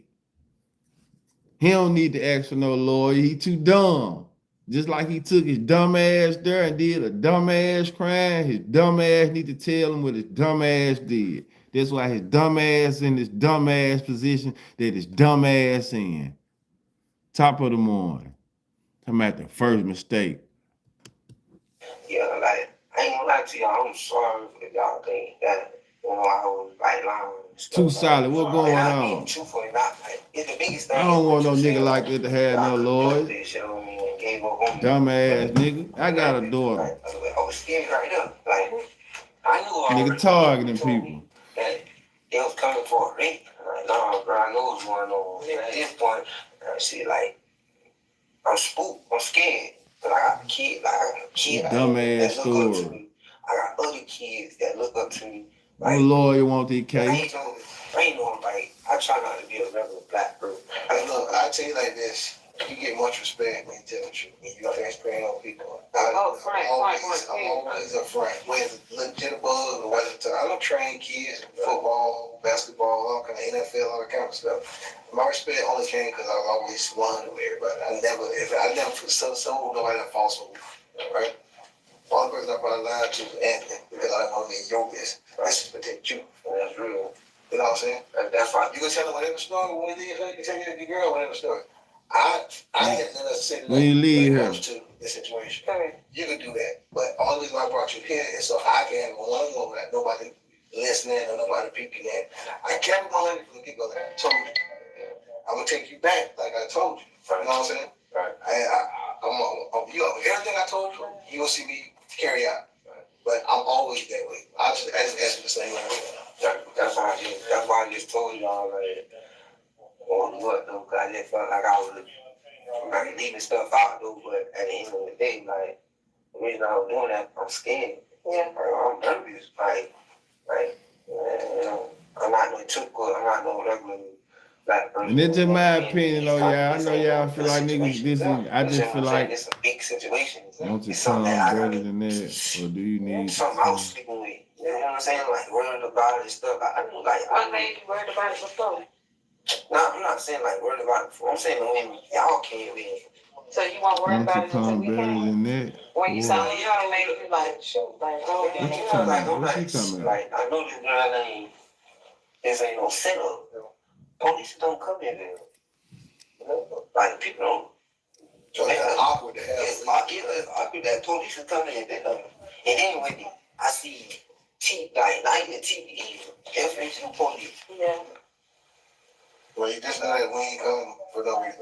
Yeah. We one thing about it. We don't go mess with nobody. That's what I'm saying. That's what I'm saying. The FHU police ain't just finna. Yeah. Whoa, no, we very fair with everybody. I'm gonna treat you with respect. I know you 100% correct, and appreciate it. I ain't finna be on much long. I'm finna grab me some in a second myself. Of course. I appreciate you tuning in, though. You know, we ain't trying to paint no picture. Like it's your job and all that. Oh, like that, dude. So they got me like low key, like that got me as bad. I ain't been on all week, so I had to get on this joint ride for a little minute. One thing that you can tell me your age. You can take shots with me, but you can't tell me your age. So I'm thinking you already 18 because he says you have to be 18. You ain't 21, right? You really have to be 21. So they check IDs. So the person who let you in, how do you even catch that? These kids have feet. That's what I'm saying. So you gotta be careful. That's what I'm saying. I didn't even know you were 17. If I knew you were 17, hey, listen, I would have took my shot and ran for you at the same time. But listen, I'm glad y'all are going after that. Y'all, I'm like, glad y'all like he got a friend. That's the biggest thing. And give us a second. We're gonna go consult. He thought he had a friend. No matter what, we taking you back. Okay, we're not trying to be like that. You're not going to jail today. We ain't trying to take you Not back. going to jail today. No, you said we ain't going to jail today. No, I'm just saying that. I don't want you to think that we're going to take you to jail. I'm not going to take you to jail. Ain't Or going to nothing jail. like that. We just have to consult because we have to write down what you said, write down what she said, and then we have to went consult on FSU campus. And then we have to go review all the video and the Went video. on FSU campus and done did some bullshit. They got a bullshit lie. In my opinion, 26 years old on the campus at nighttime. What's your address? Lusting. This they time and what they do. They sit down and so that's why I'm not sure that's storyteller. Right. So whatever you told me and the reason and all the other stuff, I write all that down verbatim. Right. And that's why I gave you the opportunity. I write down what you tell me and I present your side of the story. All right, to them. They go and determine out of every evidence versus what you say, if everything lined up, if this is enough big elements of Eve to me is I would maybe later on. I ain't doing shit. I kind of found this story interesting, though. I might play the bond hearing. He thought he was gonna get a bond hearing. A bond. That's why I wanted to he had his brother. His brother said he know he not this type of person. His mama, everybody spoke up, and spoke up. His mama said she could write a book on him, and all that. She did. Man, his ass is not getting out no time soon. Counsel, to tell you your side of the story, so I can get more side of what happened. Correct. That's why I can tell you. I was saying, I want to talk to you. We've been honest with you. Like 1,000. Being honest with you. 1,000. Right? Let us go consult with our supervisor real quick. And then I'm gonna call to do something, come back and take it to work. What? When you say consult, I did this. Right, tell him, so he don't know what you done said, right? So just consult with him and tell him, your side. No matter what, you going back to your job. No matter what, you going home today. Yeah, well, if I lie to you, then you call me a liar later on. I don't like to be called a liar. You just chill, brother. Oh, brother. I don't know that. I'm going to. Yeah, I'm going to.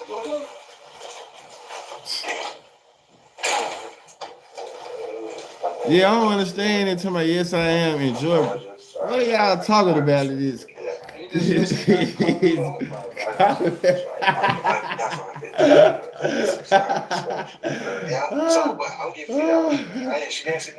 are you talking about, there, lady Lord? It's up to you. I can't tell you what not to do. But what I can tell you is this. Who you talking to, brother? I want you to be as truthful as possible. I mean, that's all I ask. I ain't trying to, from the day I've been trying to protect you since my first interaction with you. And I gave you everything. I told you. Only thing I'm going to try is for you to be 100%. That's a whole. That's all I did. That's all I did. Yeah, you a dude. Yes, I am. Enjoy, brother. I can see it. I can see it. That's what threw her out. She said, if you talking to me, thank you, Queen. You know what I'm saying? Big dog. Yes, I am. Enjoy, brother. You a dude? Hell no. He got caught up in the moment. You see it? I see it. But you like white girl? Like white girl. Attractive white girl? Like my girl. I got you. Alright. In a moment, like the white girl and shit, that was an opportunity. I totally understand that. Like, tell me, like, that's all I want to know. Right. This ain't my first rodeo. Right. Ain't the first time I did that. All day. No, what I'm saying is this ain't the first time I've been to say, oh, Ben, what's the matter with you? Yeah, all the time. Yes. All the time, bro. That's why I give everybody the opportunity. What's the odds to it? The odds is, I presume, what you're saying versus what they have. I can't never. How you talking to you? You always. It's just based on the situation. You know what I was finna say?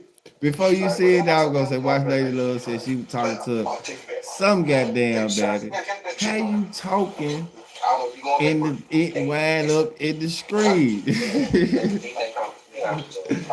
How you talking and the talking just come through your fingertips, huh? I can't say that. I'm just gonna give you that's why I asked you to tell me everything.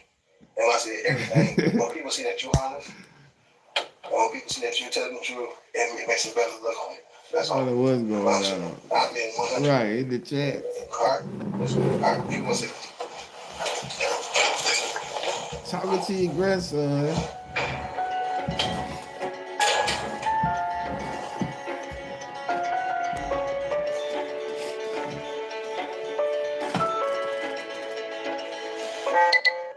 That's what happened.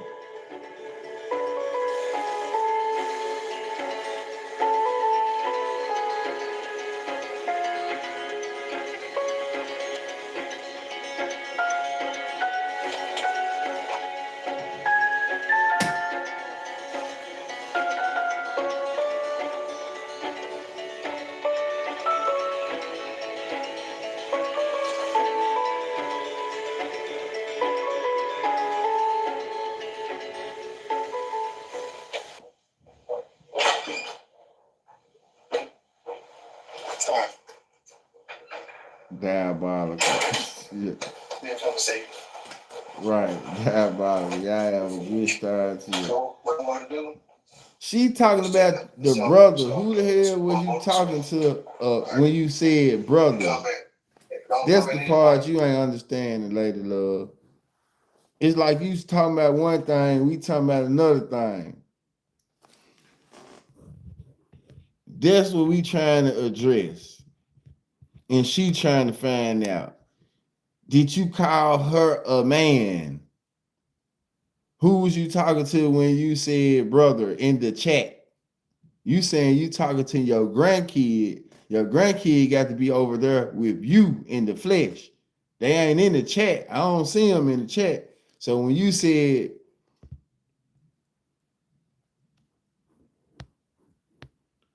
she said she finna go cook. I'm about to go cook breakfast. No, 100%.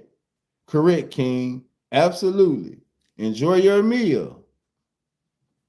If you talking to me, thank you, Queen.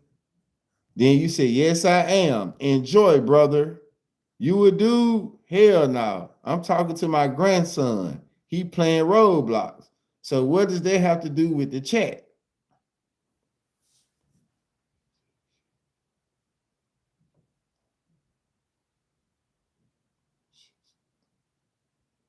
I just realized that my YouTube keeps rewinding back to life. You still ain't, you talking about everything but the question at hand. Are you understanding what, are you even responding? You must can't hear me. Y'all can't hear what I'm saying? Cause she talking about everything but what I'm talking about. God damn, total avoid what I'm saying. The lady want to know that you call her why you said brother if you was. I just now getting your question. Lord have mercy. Man, this shit gotta stop.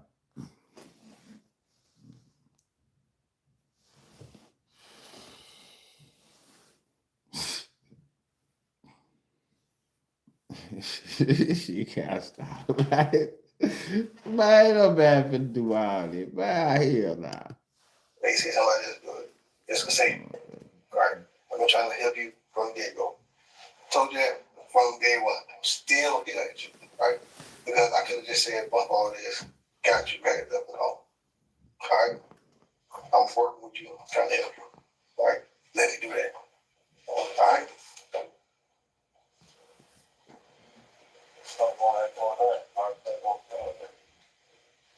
You understand? And I'm gonna write it up. You got caught up in a moment. I'm gonna write it up. You got caught up in a moment. Shit happened. Shit happened. Right.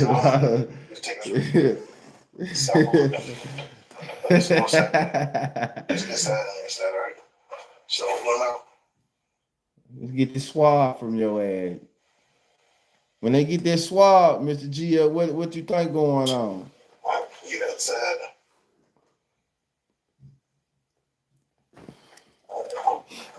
I am so sorry, sweetie. My grandson is definitely distracted me.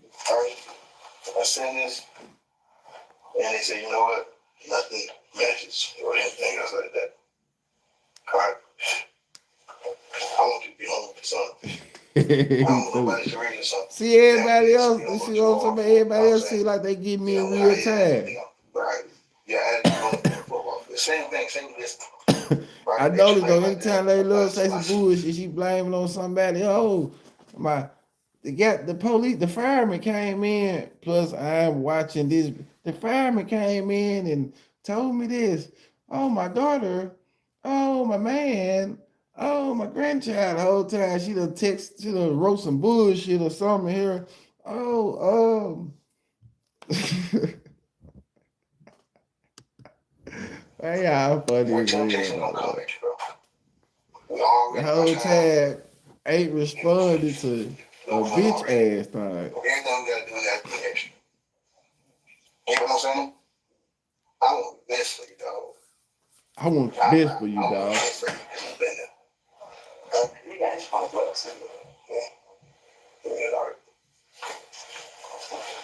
you know what I'm saying? Not sick. Put them gloves on when they finna lock your ass up. Lately, I've been having a lot of things going on. The cook now, they just swapped. You fucking speechless down. He put them gloves on. Let me see. Don't let one little pitfall or downfall. Don't let one little pitfall or downfall. A real man don't stay where they fell at. A real man get up. If life knock you down 5 times, you better get up 6 times. Man, ass finna get 15, 25 years. Come on, swab a little more. Get you a little better. I ain't get this side of your jaw. I'll make sure I got you, damn fool. I'm just trying to be a firefighter, don't clown. You see what I'm saying? I told y'all. I told you. I think I be bullshit.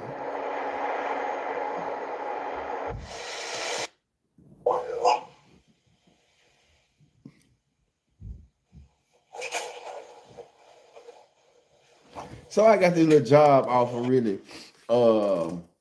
They want me to go back into maintenance. You know, I used to do maintenance when I first started the Late Bloomer podcast, sitting in my car and shit, right?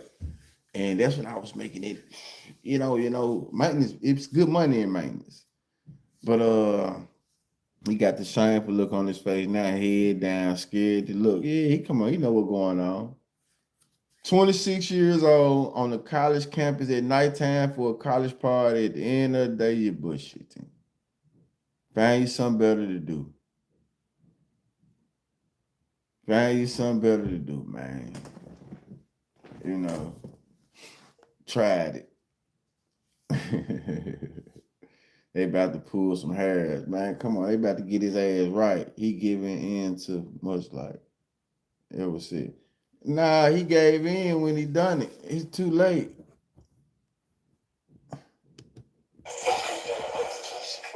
He got a cup right there. They were gonna get that sample from his ass anyway.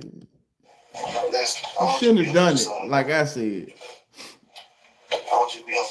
That boy started biting his nails. Like Scooby Doo.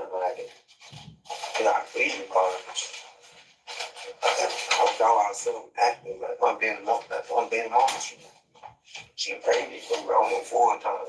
Oh, so you got another time with Chase will pick my son.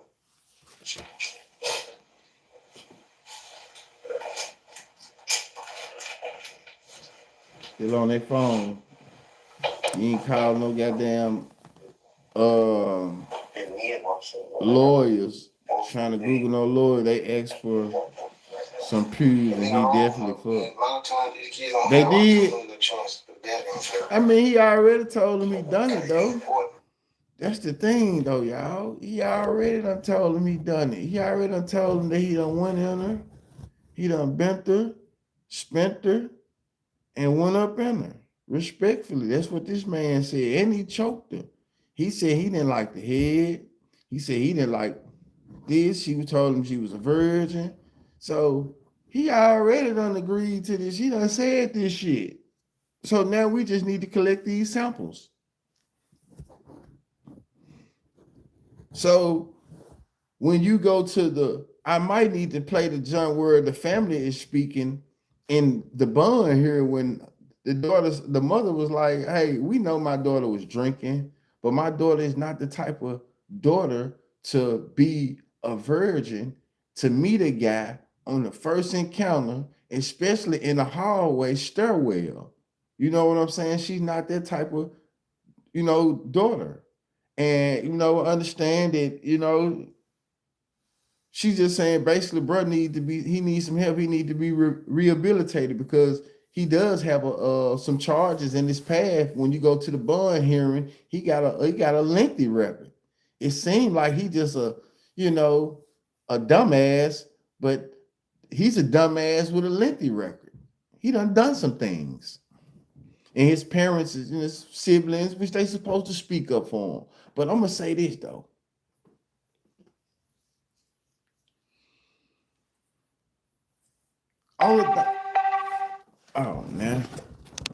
Only thing the family is supposed to be doing is this ain't his first offense. He got a lengthy record. That's what's up, man. Also, he was at the Capitol. Yeah, I was out there. Yeah, I was out there.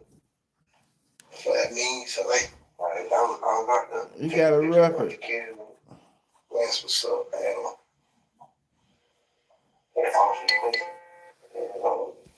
It's gonna come out in the bond hearing. He has a lengthy record. So, like they said, what kind of charges? He got a record, lady love. I ain't the damn police now. I just said he came out in the bond hearing. He got a lengthy record though. I do know that he got a lot of charges. He got a lengthy record. Yeah. I said, what they He done been in this room before. That's what we need to do. So, what is he saying? Oh, so cute. The crossroads. What? Hey, they got it. They said, hey. Like this shit means something. What did she say? I said, stop making it stupid. Oh. All right, what's your address? What's your address? Let's get back to bed. Here, what's your address? Tell his. I'm sorry, family. Now I can't even try to help you if you getting these. You see what I'm saying? That's what I was getting to, Mr. GL.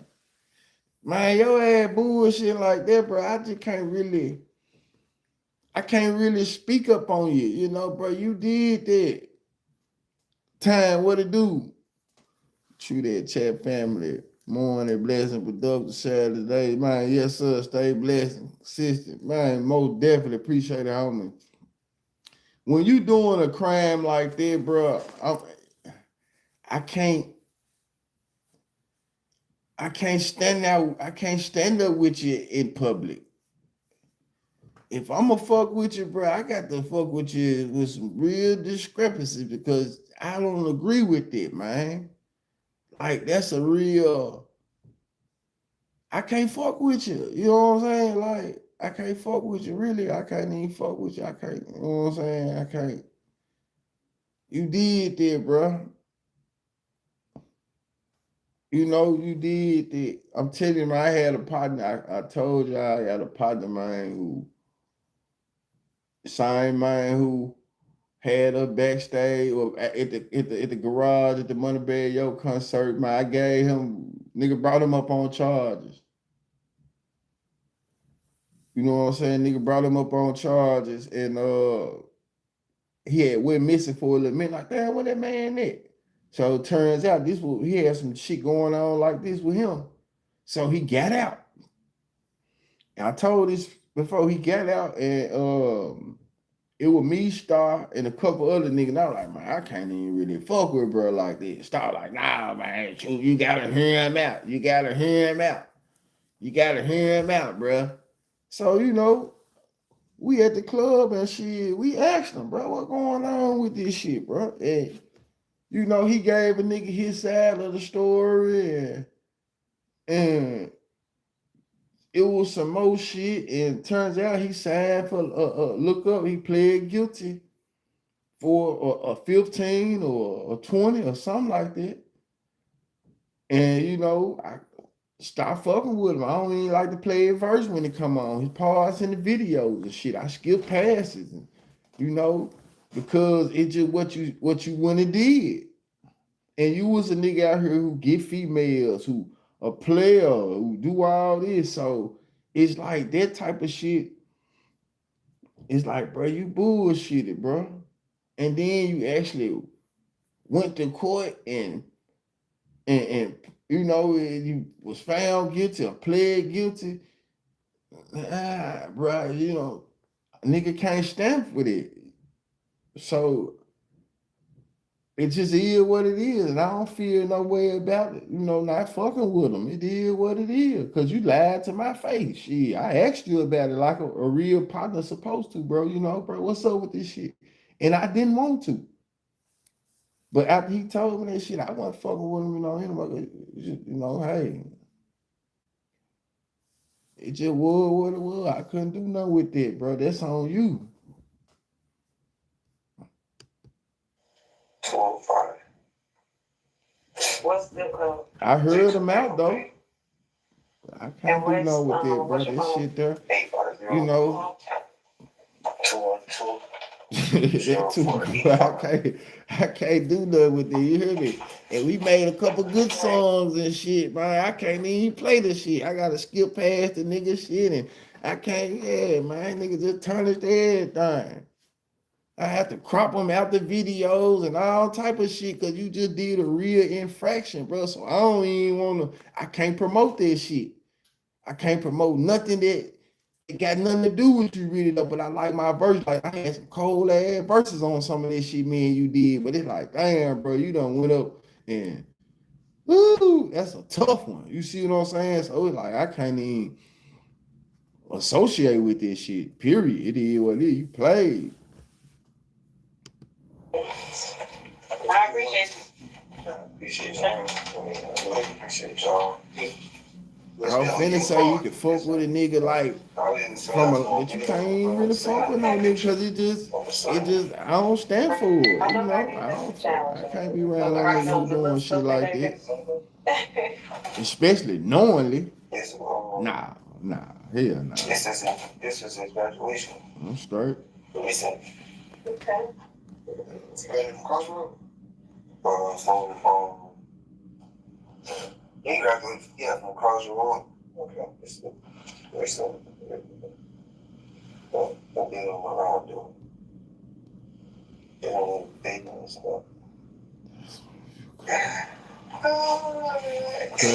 My uncle Lee always told me you going to have to pick a side. You're going to be streets mover or civilian. You can't do both. Once you get in those rooms right there, shut up and inside. That's true, right? But I go back to this though, Tam. I even say this. I feel like this. When the nigga doing, I said this. Everybody saying he should have got in there and shut up. I feel like this. When you out here doing bullshit charges like that, your ass don't need to shut up. You need to go in there and tell on yourself, because we need to get your bullshit ass off the streets.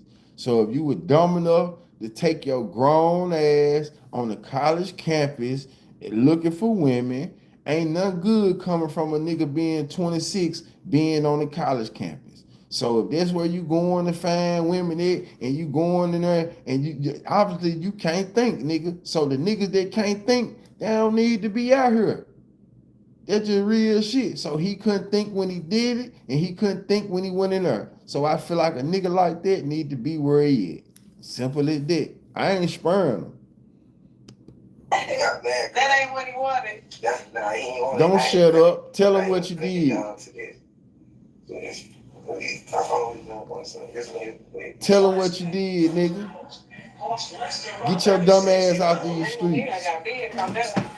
Look at him, he want showing him his kid. Yeah, look at this my baby. Yeah, tell him what you did, nigga. Man, tell it on yourself. You're absolutely right, True. Some brothers need to turn them. Yeah, he need to turn himself in, man. Go on there and make it seem like you ain't done nothing, man. Dumb ass nigga. Hold on, y'all.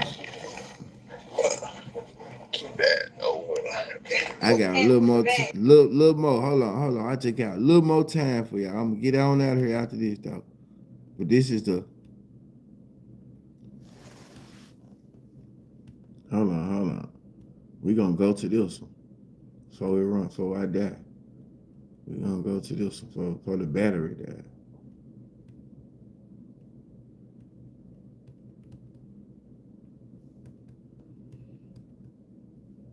And if you 27, you should be chasing a grown woman, no little girl. Exactly. Come on, bro. You went up there bullshitting. It's just simple as that. You went up there bullshitting.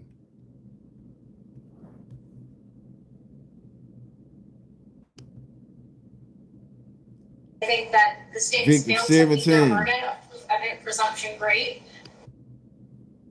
I'm a baby. I'm silent. It's like the oldest. Growing up with Trion was all cool. Same school, everything. From just basically going to the stores with Trion.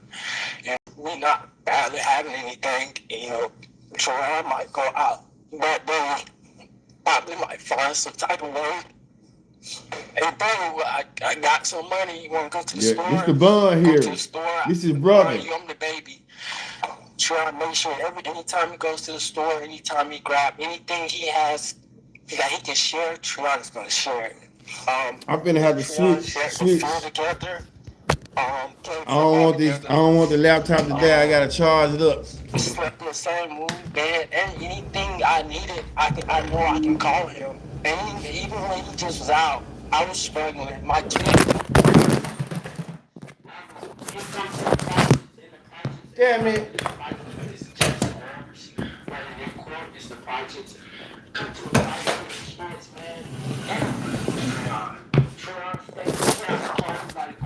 Trion was very known. He was a very known person in Monticello, and he still is to this day. Damn, the going highest crazy. ACT score at Jefferson County High School still to this day. He held it back in 20, I think, before we went to Godby. His brother trying hard. My mom said, you know, we had a hard growing up, so we always tried to find a better way, you know, of living, or tried to find a way to get out. And he did it first, and I came right behind him. Ended up signing to a school up in Minnesota, up there, called Masabi Range. We kind of split from each other, and when I found out Trion was going to college, I didn't know how to feel, because to be honest, that was my twin. Everything he did, we did it together. See how white Mars messing with the kingpins in Memphis. Everybody know the story and the cousin of the king shit. When the love bad boy, his brother trying hard out of shooting. He came and sat me down, gave me the game, and told me the way to be successful my senior year, basically, I had to get it done. And he was basically counting on me. And my son loved him. He got three beautiful kids, 2 beautiful daughters that love him to death. He take care of them dearly. And I say dearly, he loved the kids. From handing out dollars to if you got anything in his pocket and the kids come ask, he don't mind doing it for them. He really don't. And I don't think this is Treon, to be honest. And I'm going to be real. I'm a straightforward guy. This is not my brother. It's not. I know my brother. I know him. I know him like the back of my hands. This is not him. If Treon was to be granted today, I know for a fact, if I even had to sacrifice anything, I would sacrifice it for him. Because I know this is not him. I know it. Who is it then? Treon's going to get out. He's going to run right to his kids. He miss them dearly, and they miss him dearly. And I know for a fact. Man, Treon. Let me ask you this. Where are you from? Minnesota, Florida. How long have you lived in Tallahassee specifically? About 5 years, 6 years. I ain't heard this shit though, y'all. And I'm fast She's a forward. virgin. She wants to. And she's the only one who totally told me that. It's the mother. The thing is there has to be accountability. There has to be accountability because about your son, there's no greater witness to knowing who your child is. And my child, okay, not only was a virgin, she never had a boyfriend. Am I frozen? No. Okay. She's never had a boyfriend. I guess the mom on the TV. I was looking for her. Okay. Count on one hand before going to college, like a very young, naive child, 17-year-old. There is zero possibility that this was consensual. She's a very introverted, quiet person. She does not ever want to be like anyone acknowledge things or like that's her biggest. This is the mom speaking. The brother spoke like Treon, brother, and his mama gonna speak as character witness. So the mother is speaking up for her daughter as a character witness, and she's talking on the television. Fear is just attention on her, so she's gonna be quiet. So I feel like, I mean, the blessing in disguise here is that unfortunately she happened to be 17. She was forced to tell me. She had no choice. She had to tell me because she wanted to get help for herself. She needed to be examined, and she was examined, and it was very clear, based on the report, that she had trauma. She had trauma in that area, and she's a virgin. Okay, so there is zero doubt in my mind that this was consensual. Imagine being able to build an app with your name on it, just by thinking about it. Meet Base 44. That said, I personally just is for my daughter, but also for this young man. Look, I don't think he's an evil person. I don't know what life is, like with that. But I want him to get better, to do something, but the thing is there has to be accountability. There has to be accountability because there is zero chance that my daughter consented to this in a hallway, and she's a virgin. Right. And decided to have sex. Who actually do that though? Just being real.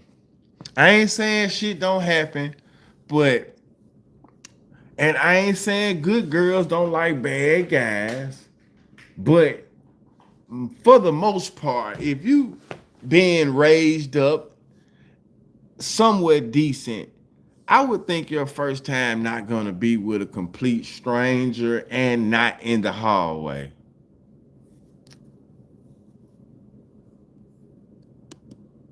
It's not going to happen. So I want everyone to be rehabilitated. My daughter needs rehabilitation now.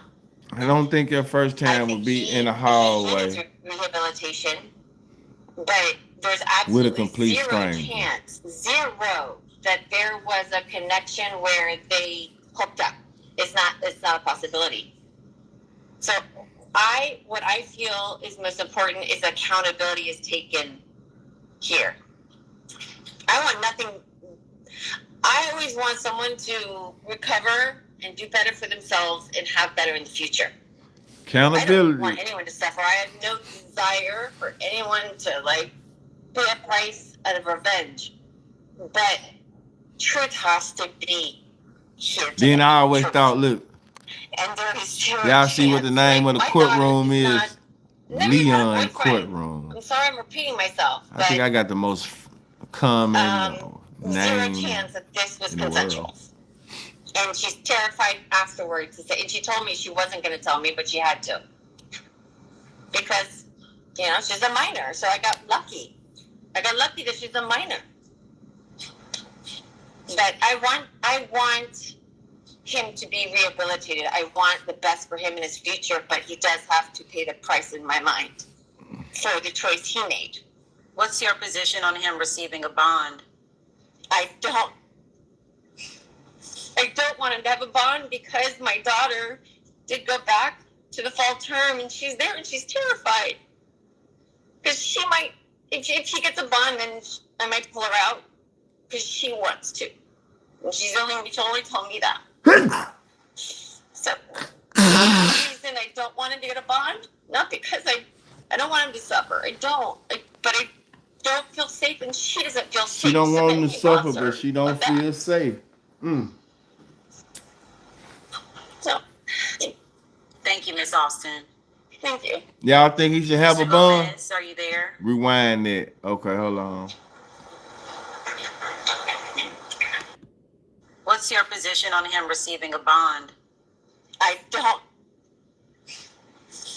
want him to have a bond because my daughter did go back to the fall term and she's there and she's terrified. Because she might, if she gets a bond, then I might pull her out because she wants to. And she only told me that. So, for that reason, I don't want him to get a bond. Not because I don't want him to suffer. But I don't feel safe and she doesn't feel safe. So then he robs her of that. So, thank you, Miss Austin. Thank you. Thanks. Mr. Gomez, are you there?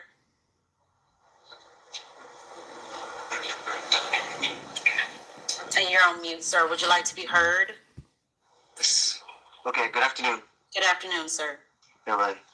Yes, just following up with that. Yes, it's very, very difficult for That's her brother. everybody. We're gonna get to the judge though.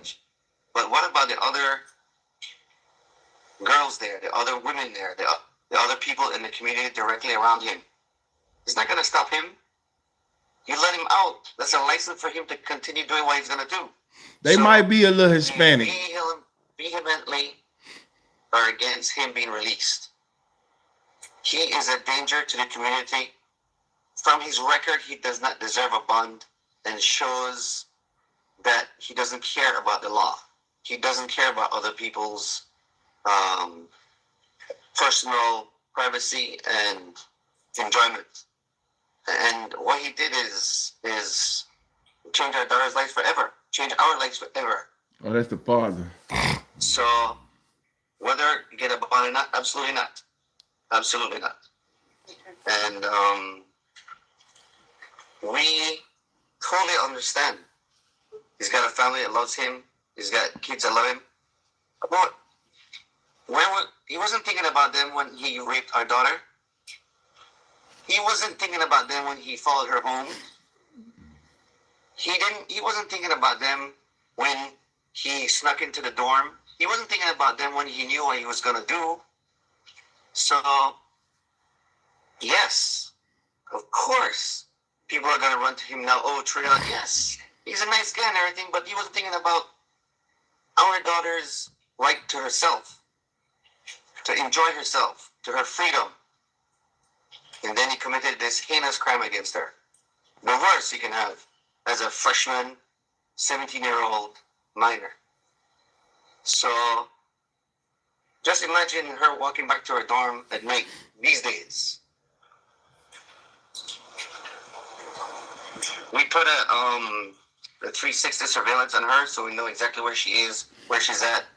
And first year, look, nobody condones drinking.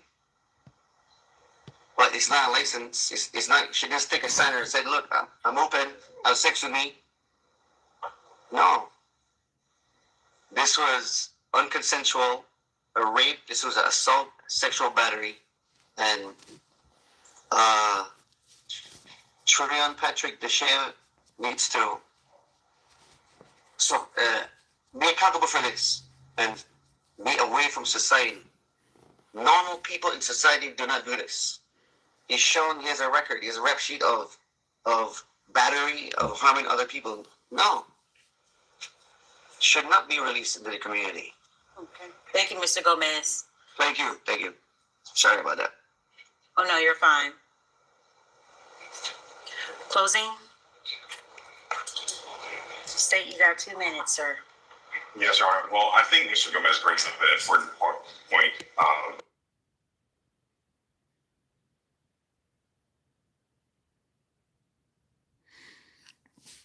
Man, he did all type of shit, bro. About the record that the defendant has, and notably, he has several battery convictions, always against women. He has 2 different battery cases, 21 MM 1569 and 24 MM 1396. Y'all hear these charges? Be accountable for this and be away from society. Let's hear these charges. Normal people in society do not do this. He claimed him at a party, a club reset. Battery, of harming other people. No. He claimed him at a party. Should not be released into the community. Okay. Thank you, Mr. Gomez. Listen to these charges that they just naming out.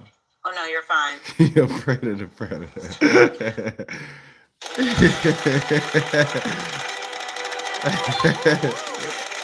Lady Love, you asked for the charges. Here they go. State you got 2 minutes, sir. Yes, Your Honor. Well, I think Mr. Gomez brings up an important point about the record that the defendant has, and notably, he has several battery convictions, always against women. He has 2 different battery cases, 21 MM 1569 and 24 MM 1396. He also was charged with burglary with assault or battery, which was later no information because the victim was not cooperative. That was also a woman, I believe, a woman that he shares a child in common with. So he's on 3 different instances had charges involving violence against women. In that case, that was no information. There were allegations including her being dragged violently from a car. And again, that was no info, but it was no info because she refused to cooperate, and they do have a child in common. And that at first he said he came with some friends. He said he got invited by some friends, Benny and TJ. He was with Benny and TJ. Then they showed him the camera from when he first got there. Bro, you was by yourself, so start over. Okay, he's by himself. Then he said that he went to a club that closed at 2 o'clock.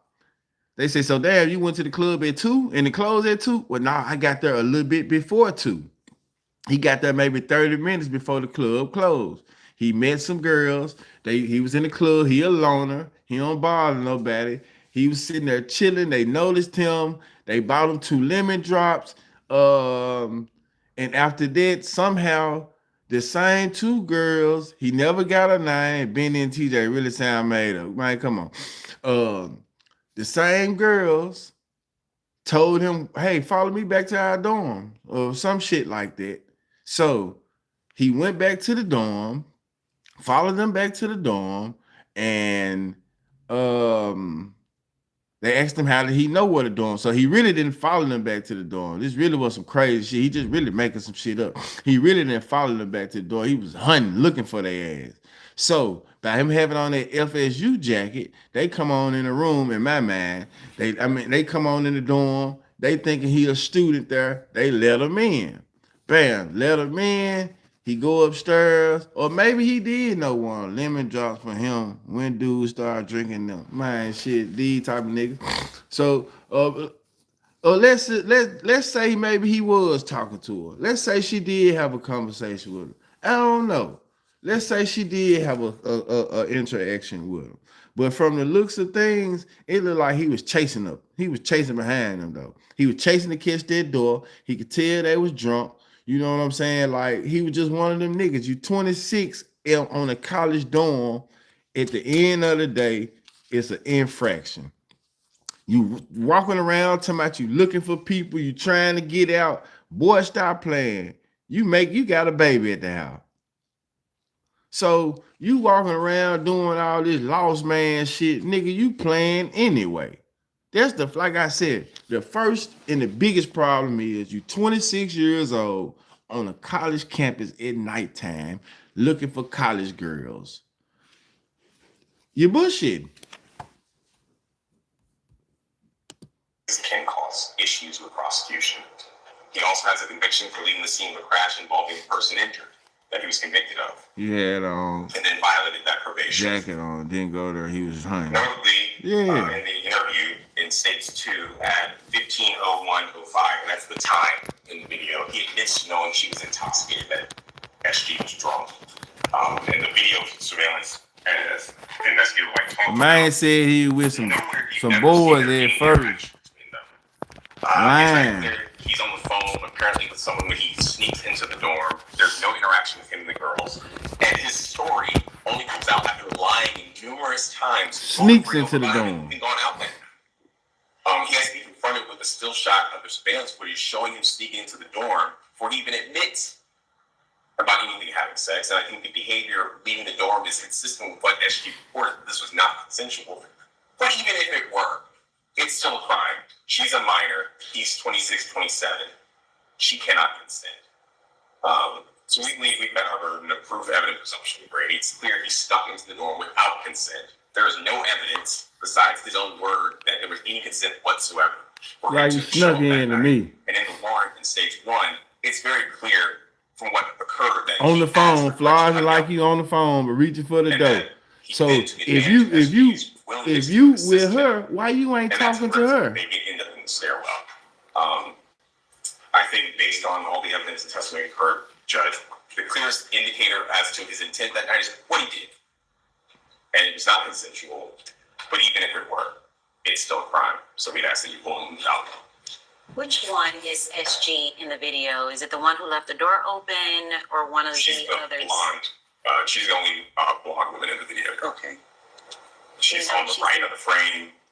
She's wearing a black top. But she's not the one who left the door open? No. Okay. I just want to bring everybody back to the legal framework of what we're here today. This is an Arthur hearing, right? This is and the girl that left the door open that he with a 16 or attacked. 17-year-old that is not eligible for Supposedly, if somebody gonna leave the door open for me, it's gonna be the girl that I'm there for. It ain't gonna be one of the girls in the crowd. It's like if you seen the video, he was running behind them. You know what I'm saying? Just some stalker shit. Or not for what the court is tasked with today is determining whether or not the state met their burden as to justify a no bond hold as to count 1. Right now, currently reflected, there's a no bond hold on counts 1 and 2. That's because at first appearance, both counts 1 and 2 were charged as first-degree felonies. They originally had count 2 as a sexual battery incapacitated, so a Arthur hold was granted. Since then, the information that was filed, it's just a sexual battery, second-degree felony, and it's not eligible for an Arthur hold. So what we're looking at is the burglary of person assaulted or battered, and whether or not the state met the burden of proof evident presumption great as to that count. And I would argue that they did not. The state keeps saying, even if it was consensual, that's still a crime. Again, that just doesn't factor into the court's consideration as to whether or not a bond gets set today. I think what we have seen today is clearly not proof evident presumption great.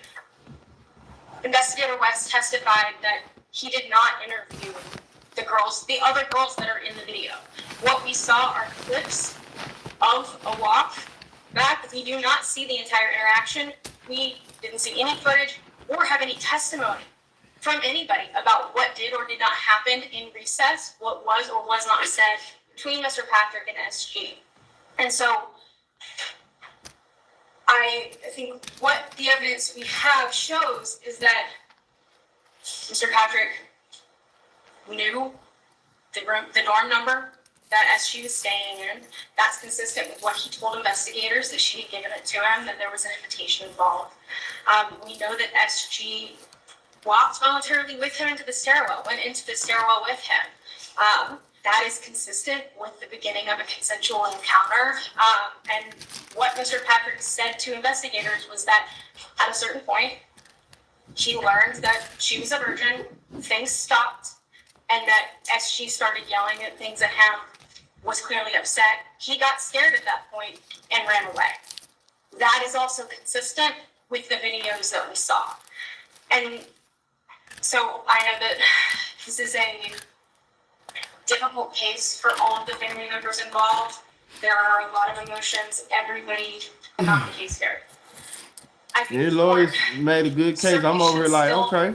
Exercise the She discretion did do it this. has She did to do set that, one man. in this case, Mr. Patrick, while the state has referenced his criminal history, there are no failures to appear within any of that She criminal did history. do this, We talked a man. lot about this case that was no information, where Mr. Patrick never got his day in court to disprove those allegations. The state never even thought about it. So I would ask the court not consider that in its determination. What Mr. Patrick's history shows is that he shows up for court, he takes accountability for the things that he has done. I think there's no reason to believe that he's a flight risk. He talked extensively about his community ties. He has Y'all think he gonna get a bond? here. He is more than willing to comply with any of the court's conditions, be that a prohibition of any contact with College Town or FSU area. He's willing to submit to GPS monitoring if the court finds that it's necessary for the state of mind of SG. But you know what, though? Hey, I'm going to go back and say this, though. It done been stranger cases, though, where it done been shit where my niggas done been thrown in jail.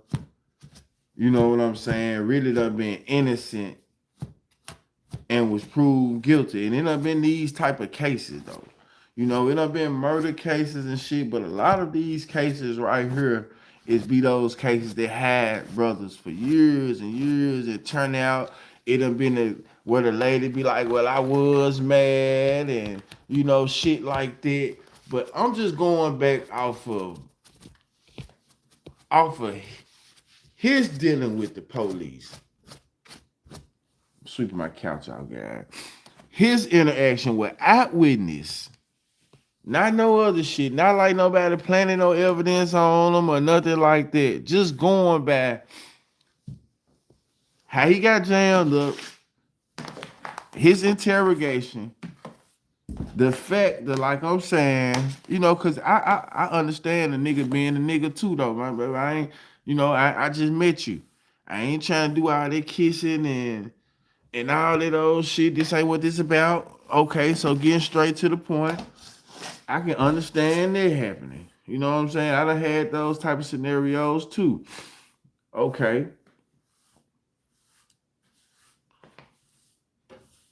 But I'm just going off of,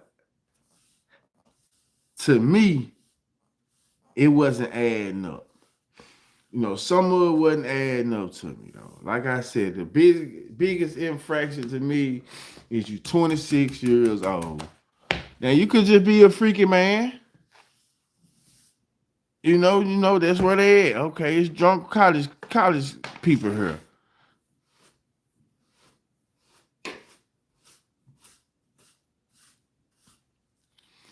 Yeah, but he African American, and she got some Caucasian in her interrogation video. Facts. I don't believe you addressed it. The reason why I keep pointing out that either way, is the burglary includes both sexual battery or sexual activity with a 16 or 17-year-old. And the evidence is that he entered into that door without consent. That's what the warrant says. The only person who says otherwise is him. And I would say he only says that after lying and lying and lying. So I would say any weight to give him, it should be very little, if at all. Because he has demonstrated he will lie to stay out of trouble. He wouldn't even admit to going to recess that night. Further, Your Honor, it is notable that he does have this history against women. That is very notable in terms of keeping this community safe while he waits trial. And of note, he scores at minimum on just the sexual activity with a 16 or 17-year-old more than 66 months in the Department of Corrections. He has violated his probation in the past, and the state concurs with Ms. Austin, Mr. Gomez, that he should be held without bond because he's admitted that this happened. He admitted to committing the crime already, at least of sexual activity with 16 or 17. Just briefly on the burglary point and the intent issue, I think it's important to understand that while there is not an intent element of that unlawful sexual activity with a 16 or 17-year-old, that would play into the burglary, what his intent was when he entered. The wrong man, right? Yeah. At this point, right, he's had an interaction with SG at recess. There's no reason to have believed that she was a minor at that point. I want to be clear about what that's interesting. Okay. Did you say he had an interaction with SG at recess? Now, I don't believe he knew she was a minor, though. They had an interaction at recess while they were both at the club. There was an invitation. You know, that could be true. The court will take it under advisement and provide. So let's say under them circumstances, college dorm, if he did meet her at a club, that's supposed to be where you supposed to be 21 at, or no, drinking, and she's drinking, so he was under the assumption that she was, over 21.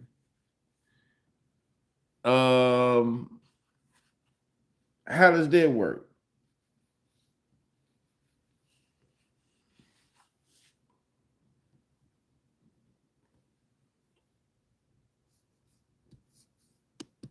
Written order. Does Mr. Patrick have a future court date?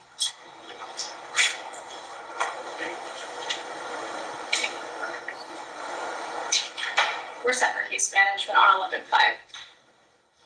Very well. All right. 11/5 at 9 a.m. As you can see, the prosecution gives an overview of the evidence against a defendant at an Arthur hearing. The prosecution also argues why, regardless, the court should use its discretion to deny bond. Judge Tiffany Baker Carper took about 1 month to reach a decision. 1 month after the hearing, she entered an order denying bond and writing as follows. The state has met its legal burden in establishing that the proof of guilt is evident or the presumption is great. Furthermore, given the nature of the offense and the court's concern for the safety of the community, the court declines to exercise its discretion to set bond. In the next video of this series, we will tell you how the case was resolved and we will show you the sentencing hearing. If you found this video informative, make sure to like the video and subscribe to Deep Dive True Crime. We'll see you in the next one. Until next time. 1 year before, he followed the group of girls from a nightclub to their dorm, and then gained access into the building, and eventually assaulted a freshman. Treon Patrick had been arrested and charged with violation of probation. He spent 2 months in jail. He was not let out on bond. So, frustrated, he wrote a letter to the judge. This was September of 2024, about 10 months before the attack at the FSU dorm. Let's see what he had to say to the judge. Dear Judge Baker, my name is Treon Patrick Jr. I'm an inmate at the Leon County Detention Facility. I'm respectfully writing you this letter to let you know that I've been in custody going on 2 months. I'm here for violating my probation. I wanted to be able to get this behind me so I can move on with my life and become a better man in life. I know that we all make mistakes in life, but this is a mistake and a lesson in my life that I have learned from. I'm a very respectful young man and I have so much planned for myself in life.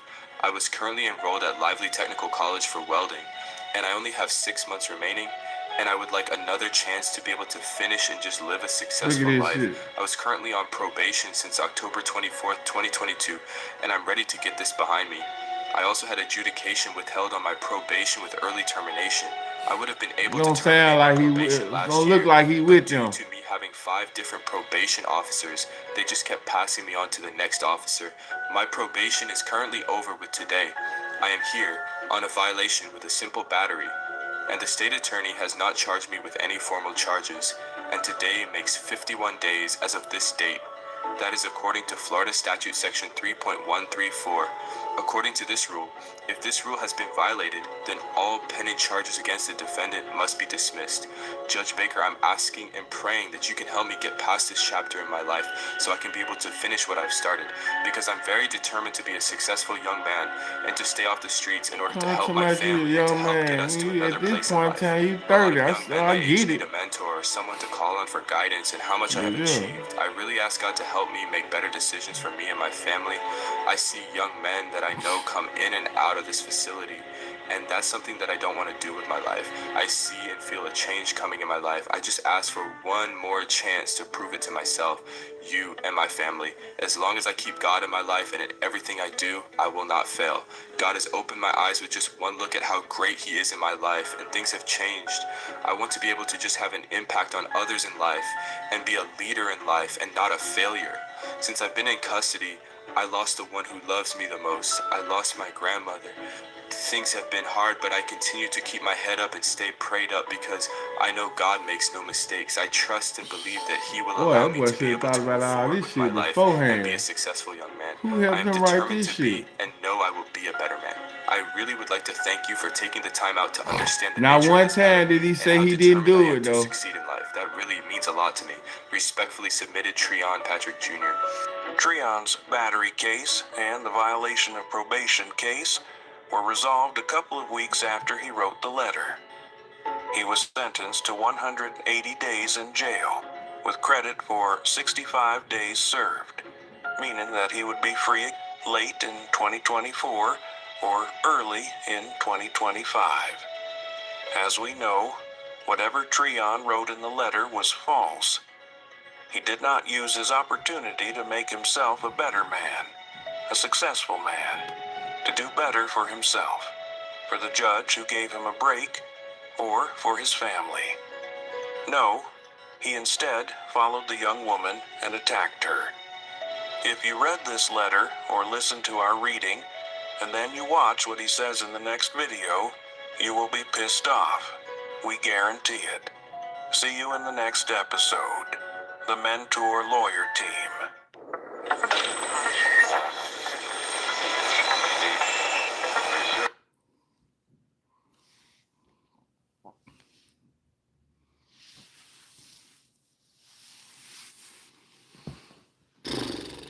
So he did some, wrote all that good shit, got out of jail, and out there still on bullshit. Damn, Treon.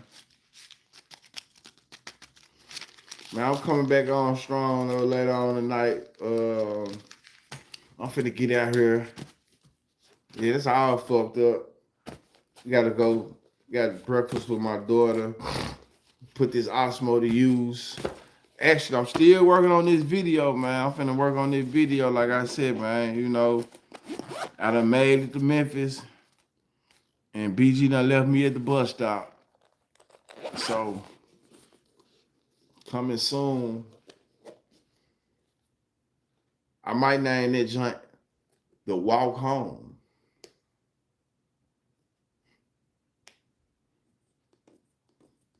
Or I Had to Walk Home. We definitely gotta watch the other video. The Walk Home.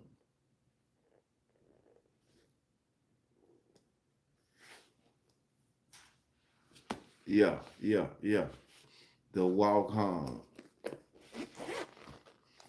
Clips coming soon, man. Clips coming soon. And it's gonna be like I'm gonna be doing audio and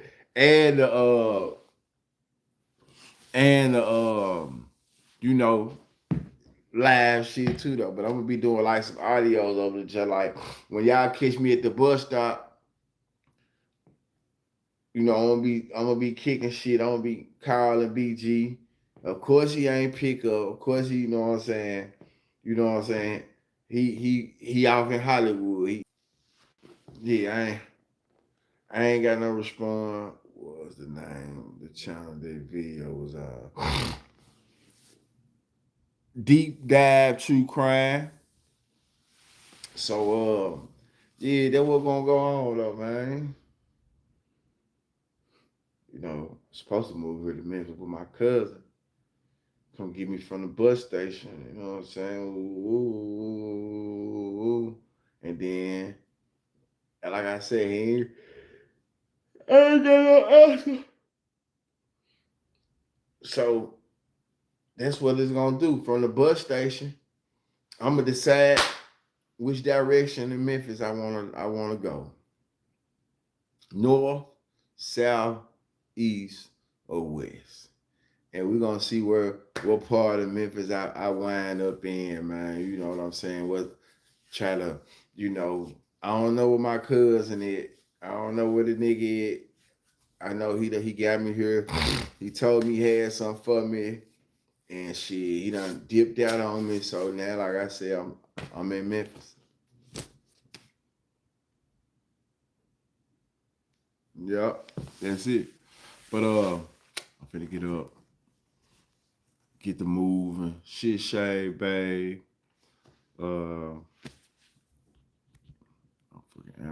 Deep Dive True Crime, though. Get with y'all a little later. I appreciate y'all tuning in. Like, subscribe, share. Like, subscribe, share. Talked to Euro last night. Euro, yeah, Euro got some more content. I've been watching. I just been lining everything up, big bro. I just been lying. I just been paying. I've been going back watching the old motor interview. I've been watching D Nasty. And man, I told them folks, my mama house got shot up, bro. My mama house got shot up, bro. So, so me and Euro, he been talking, he got some more shit for y'all. He just been working, but I've been watching, I've been lying, I've been jotting this shit down, I've been paying attention. So, yeah, we're going to give it to him. We're going to give him some more. So, this Euro coming soon. He been lining shit up, man. Yeah. He also gonna talk about a robbery that took place, you know what I'm saying, that he know about because of, it was brought to his attention. Motherfucker asked him, when niggas say my shit, I ain't got nothing to do with it. That fed him to the wolves. So I think he gonna get into one of them robberies about some people who, y'all just be patient, man. Just be patient, man. But